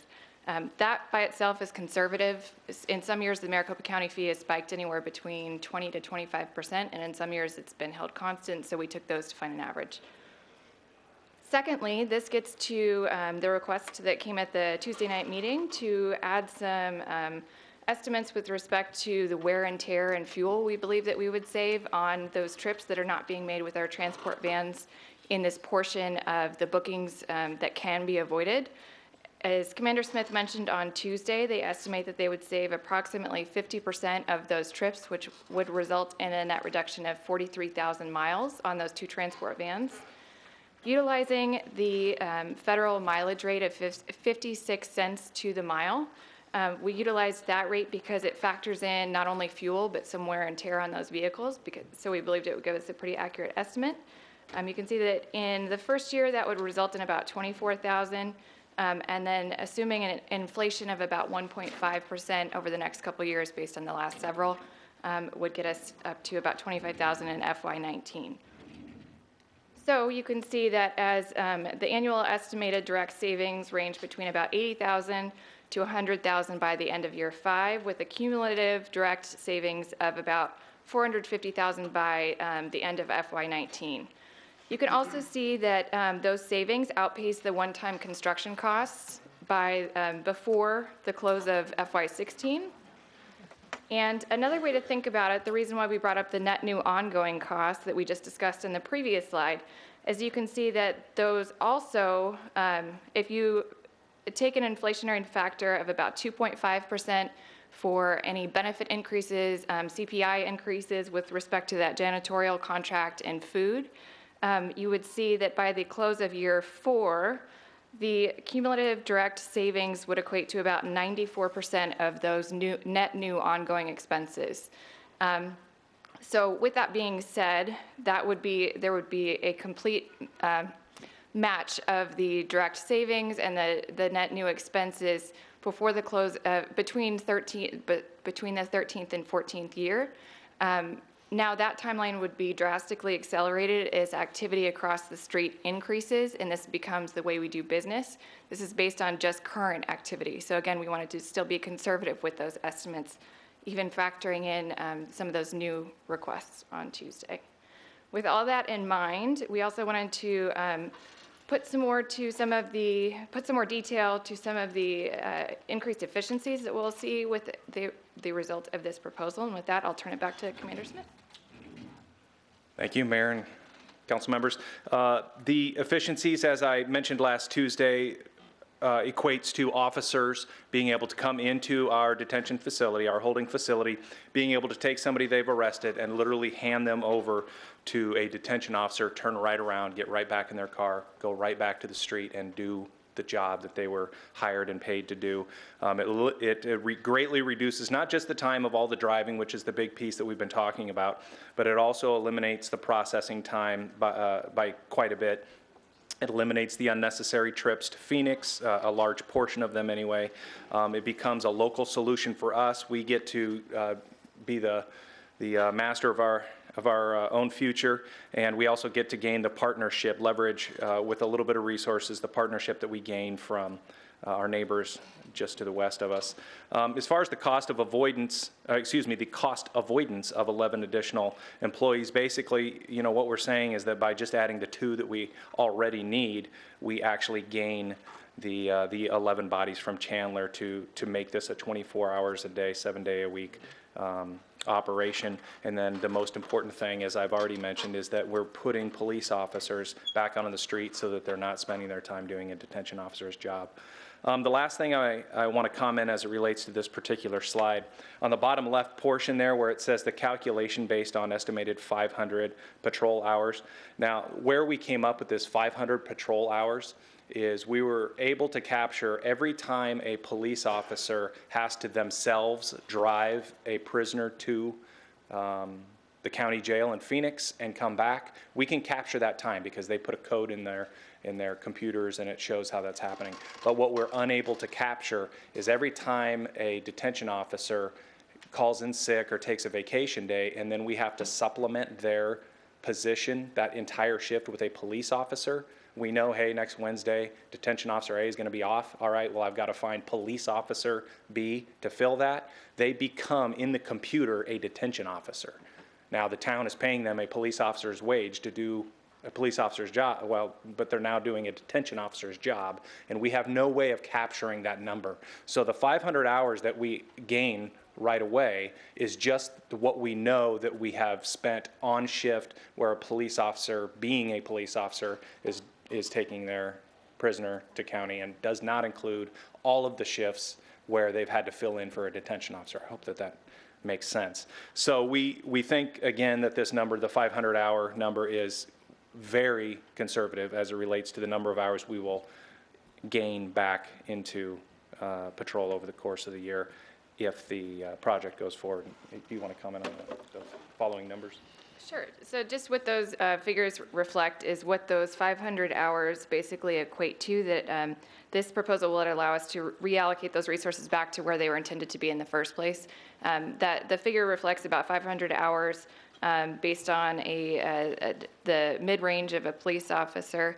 It's important to keep in mind that that is what those really mean is that alleviates the pressure on that schedule and that the overtime between patrol and detention. It alleviates the pressure between those two schedules and helps those hours are not in one block of time. They're scattered throughout the schedule throughout the year, so that what it does is it puts that coverage back where it was intended to be in the first place. Okay. So with that. This is good news. This is the final slide. Assuming that we have some consensus from the council, basically this is the order of events that's next, is we would be internally, we would be going forward with design review, which means we would be giving an architect roughly $30,000 to $35,000 to proceed with that. That would be internally monitored, at which point then a CMAR or a construction manager at risk would be chosen, who would then come back within the next couple of months with the actual maximum cost that the entire construction piece is going to be. We would be able to come back to council with those specific numbers, with that maximum amount, and then we are projecting that 6 to 9 months from now, actually, that project would be complete and in effect. Mayor, may I add one thing? Yes, please. Mayor and Council, Dawn Irvine with the Office of Management and Budget. We have implemented a lot of tools here in the town over the last few years to really help us achieve best in class in all lines of service. And as we like to say, because efficiency and being lean and cost effective is so important to that, it's best possible service at the lowest possible cost. Councilmember Taylor, I believe, is a Lean Six Sigma green belt. We're implementing tools such as that, and Council all knows how excited I am to have Amber Costa on board now to help us to do that. What you're seeing here today, though, is really the embodiment of not just the use of those tools, but actually starting to see that come to play in the culture of the organization itself. As you heard over the last couple of days, 5 years ago when the Maricopa County Southeast Jail closed, the police department began looking at ways to work within those new parameters to see if that was going to be a permanent situation or if that would be something that would be reopened within a couple of years. And they've established workarounds to ensure that they can continue to provide service to our community. As they've looked at, as it's come to pass that that's not going to be reopening, we need to find a permanent solution, they've looked at so many different options of how to do that. The project that's before council tonight was not a genesis of trying to identify cost savings, although we look to that all the time. What you're seeing tonight is a real and genuine defined business need for our community and for this organization. What I greatly appreciate, though, is the effort that has gone into this process to find the best possible way and the most efficient way to provide this service and minimize those costs. So while this didn't start off as a project to determine savings, the staff that was involved from the very beginning has done so. So I wanted to highlight just for a moment Sergeant Stan Mondragon, who really led this project and came up from the very beginning, identified the needs, brought forward the recommended solutions, worked with Commander Smith, and worked with Mary Van Sant in the budget office to really make that come to pass. So thank you, Mayor. Thank you. Councilmember Cooper? Just a question. I didn't know that our energy code discussion was going to take 2.5 hours, or I would have had a 5-hour energy drink, my first ever. I probably should have had one tonight, but I want to make sure I understood the break-even comment. Did I hear you say it was like 13 years or something? So let's go back, if that helps. When we discussed on Tuesday night, we were the break-even point for the one-time construction cost happens within 2 years. Yeah. But we wanted to say even another way to think about it is, even though we don't typically try to break even with employees versus one-time and facility improvements, but what we wanted to demonstrate is that we believe that over time, not only will the construction pay for itself, but that policy change and the additional bodies the net savings over time will meet those new ongoing costs associated with that facility. Okay, so it's not as quick of a, I mean, there are efficiencies there, but we're going to need to be patient with it. Now, what is the proposed term of the IGA with our partner city, Chandler? The discussion, Mayor Lewis, Councilmember Cooper. The discussion has been minimum of 3 to 5 years because that is basically the recovery time for sure for the cost of the renovation to the facility.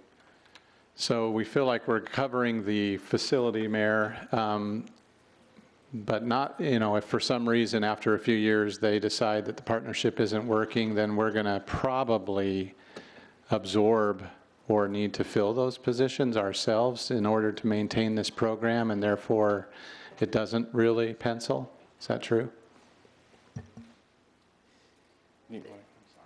I think I can help actually, because I thought of that same scenario, but we have to make improvements to our facility regardless. So let's say 5 years from now, the capacity that Chandler needs and that the town of Gilbert needs actually exceeds what our facility can bear. Chandler has the option at that point, right, to leave, and we can either downsize our staff to accommodate Gilbert's needs or retain our staff, or we always have the option of perhaps going back to the county if that becomes a more cost benefit to the town as a whole. So I think that this provides us sort of the best of both worlds, where Chandler is paying for half of our construction costs, which we need anyway, and we always have options when it comes to down the road. That's how I looked at it. Sorry, I interjected. No, Mayor and Councilmember Daniels, you are exactly right. And in fact, I would say the only piece that missing out of there at all is the fact that the 2 additional positions that we're seeking now, we also need, just like the facility renovations. And by adding those in along with the project, instead of just because we need them, we gain the other positions. We're just in a stronger position with our partners.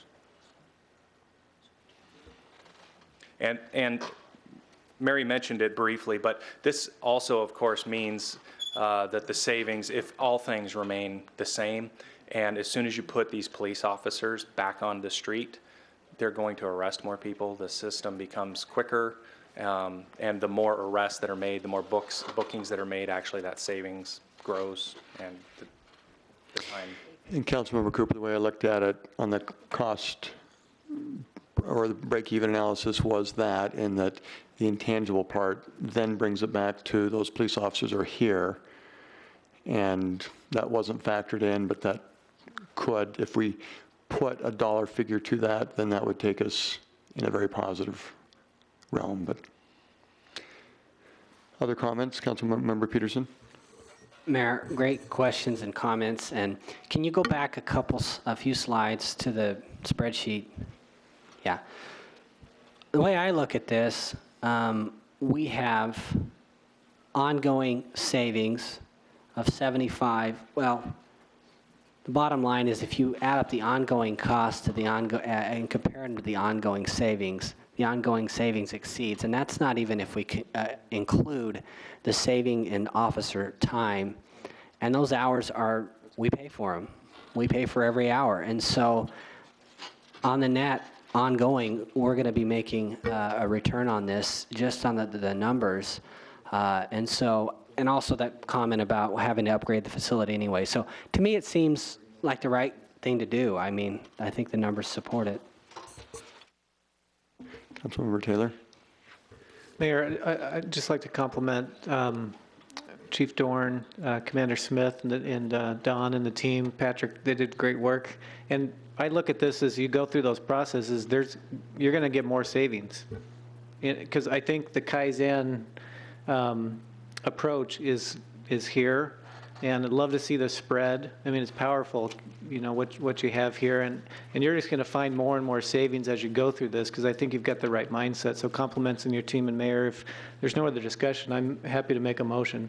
Okay. One more question that came up, Vice Mayor Cook. We should be brothers, I guess. Yeah.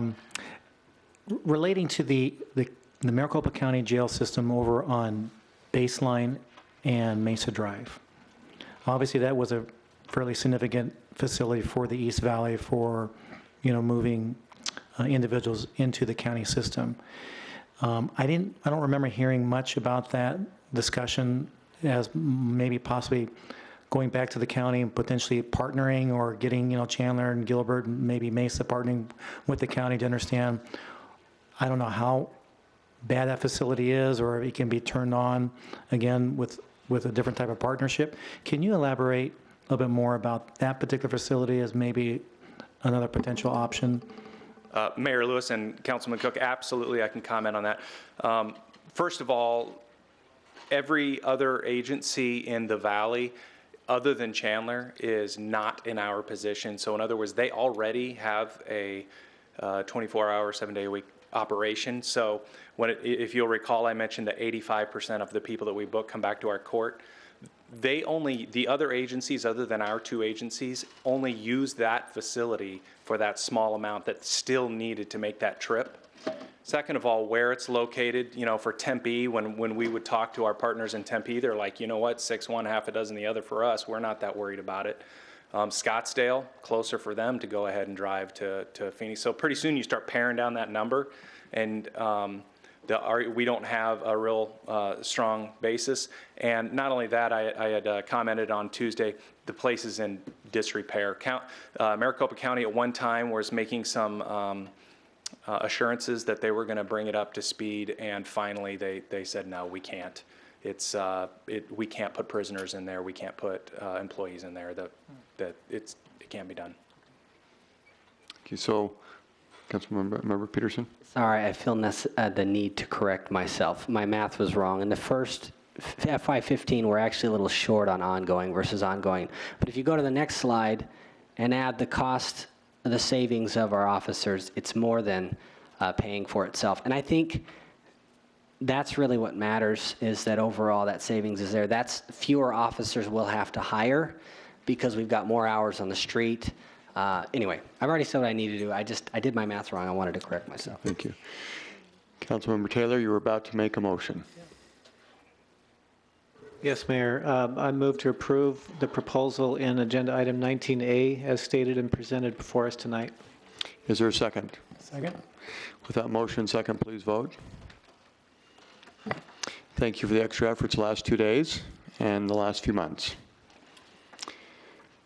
We move to agenda item number 21, excuse me. 20 has already been taken care of. Any updates on boards, commissions, and committees? Policy items, future meetings. 24, report from town manager. Thank you, Mayor, members of the council. First, I hope everybody took note that the second you passed our new energy codes, we shut off the HVAC system in here. So that is a high-performing government if I've ever seen it. It's late. From there, tomorrow we kick off our second annual Spark App League contest at ASU's College of Technology and Innovation. We've got over 240 students from high schools all across the region participating, which is just about 4 times more than we had last year. So it's going extremely well, and we're looking forward to that. I want to thank our intern for the excellent work she did on the food truck ordinance. She is a Marvin Andrews Fellow from Arizona State University and has done some excellent work for us. So we thank her for that job. I also want to thank Mary Vincent, Andy Welsh, and everybody in the organization who worked on the performance benchmarks. That was a big undertaking that took a long time, and I think they put together a great product, and we will begin to use that document to help us sharpen our pencils and improve our service and control our costs. I also want to thank Kyle Meares and Larry Taylor and the rest of their staff to work very hard over the last, what probably feels like a couple of years at this point, but on that building process, I know that was a lot of work and a lot of effort, and I appreciate their hard work on that. And then lastly, we have Kate Wybe, who is our police legal advisor, retired today after 20 years of service with the Gilbert Police Department. She said she could not work with Tim Dorn one more day. 20 years was enough, but we thank Kate for all the great work through the years. And that is enough. Will we have a chance to recognize Kate? Yes. Next council meeting? Okay, thank you. Agenda item 25, report from council on current events. I'll let you do it. Well, I know Wednesday is an exciting day for the town of Gilbert, and I know that working with Patrick and Dan and the mayor with the St. Xavier groundbreaking, I know that the Bishop Olmsted and his team will be there to be part of that celebration. We invite the community to come see that groundbreaking, and it's been just a wonderful project, and I'm grateful to be a participant of that. Thank you. Councilmember Ray? Kind of an interesting announcement. We have lots of great businesses in Gilbert, one of which, Arizona Wilderness Brewery, was just ranked the #1 brewery in the world by ratebeer.com, and it's been on Channel 10 News and things, and they were rated #1 because of their use of local ingredients from Agritopia and from Sossaman Farms. And so we look forward to having them here a little later, but kind of a fun announcement for one of our Gilbert businesses. Thank you. Agenda item 26. In the communication from citizens, Laura Barnes invited us to the Unity Walk, and representing the council will be the mayor and vice mayor on Saturday morning. So we'll do our best to walk the mile. And each member of the council will be receiving the annual report from the Chandler Unified School District. We had a chance to attend a Wednesday morning presentation. A lot of great things in that report, and I think you'll be pleased to read it. Thank you for your attendance tonight, and echoing all the thanks to the staff for many, many hours of hard work. Meeting adjourned.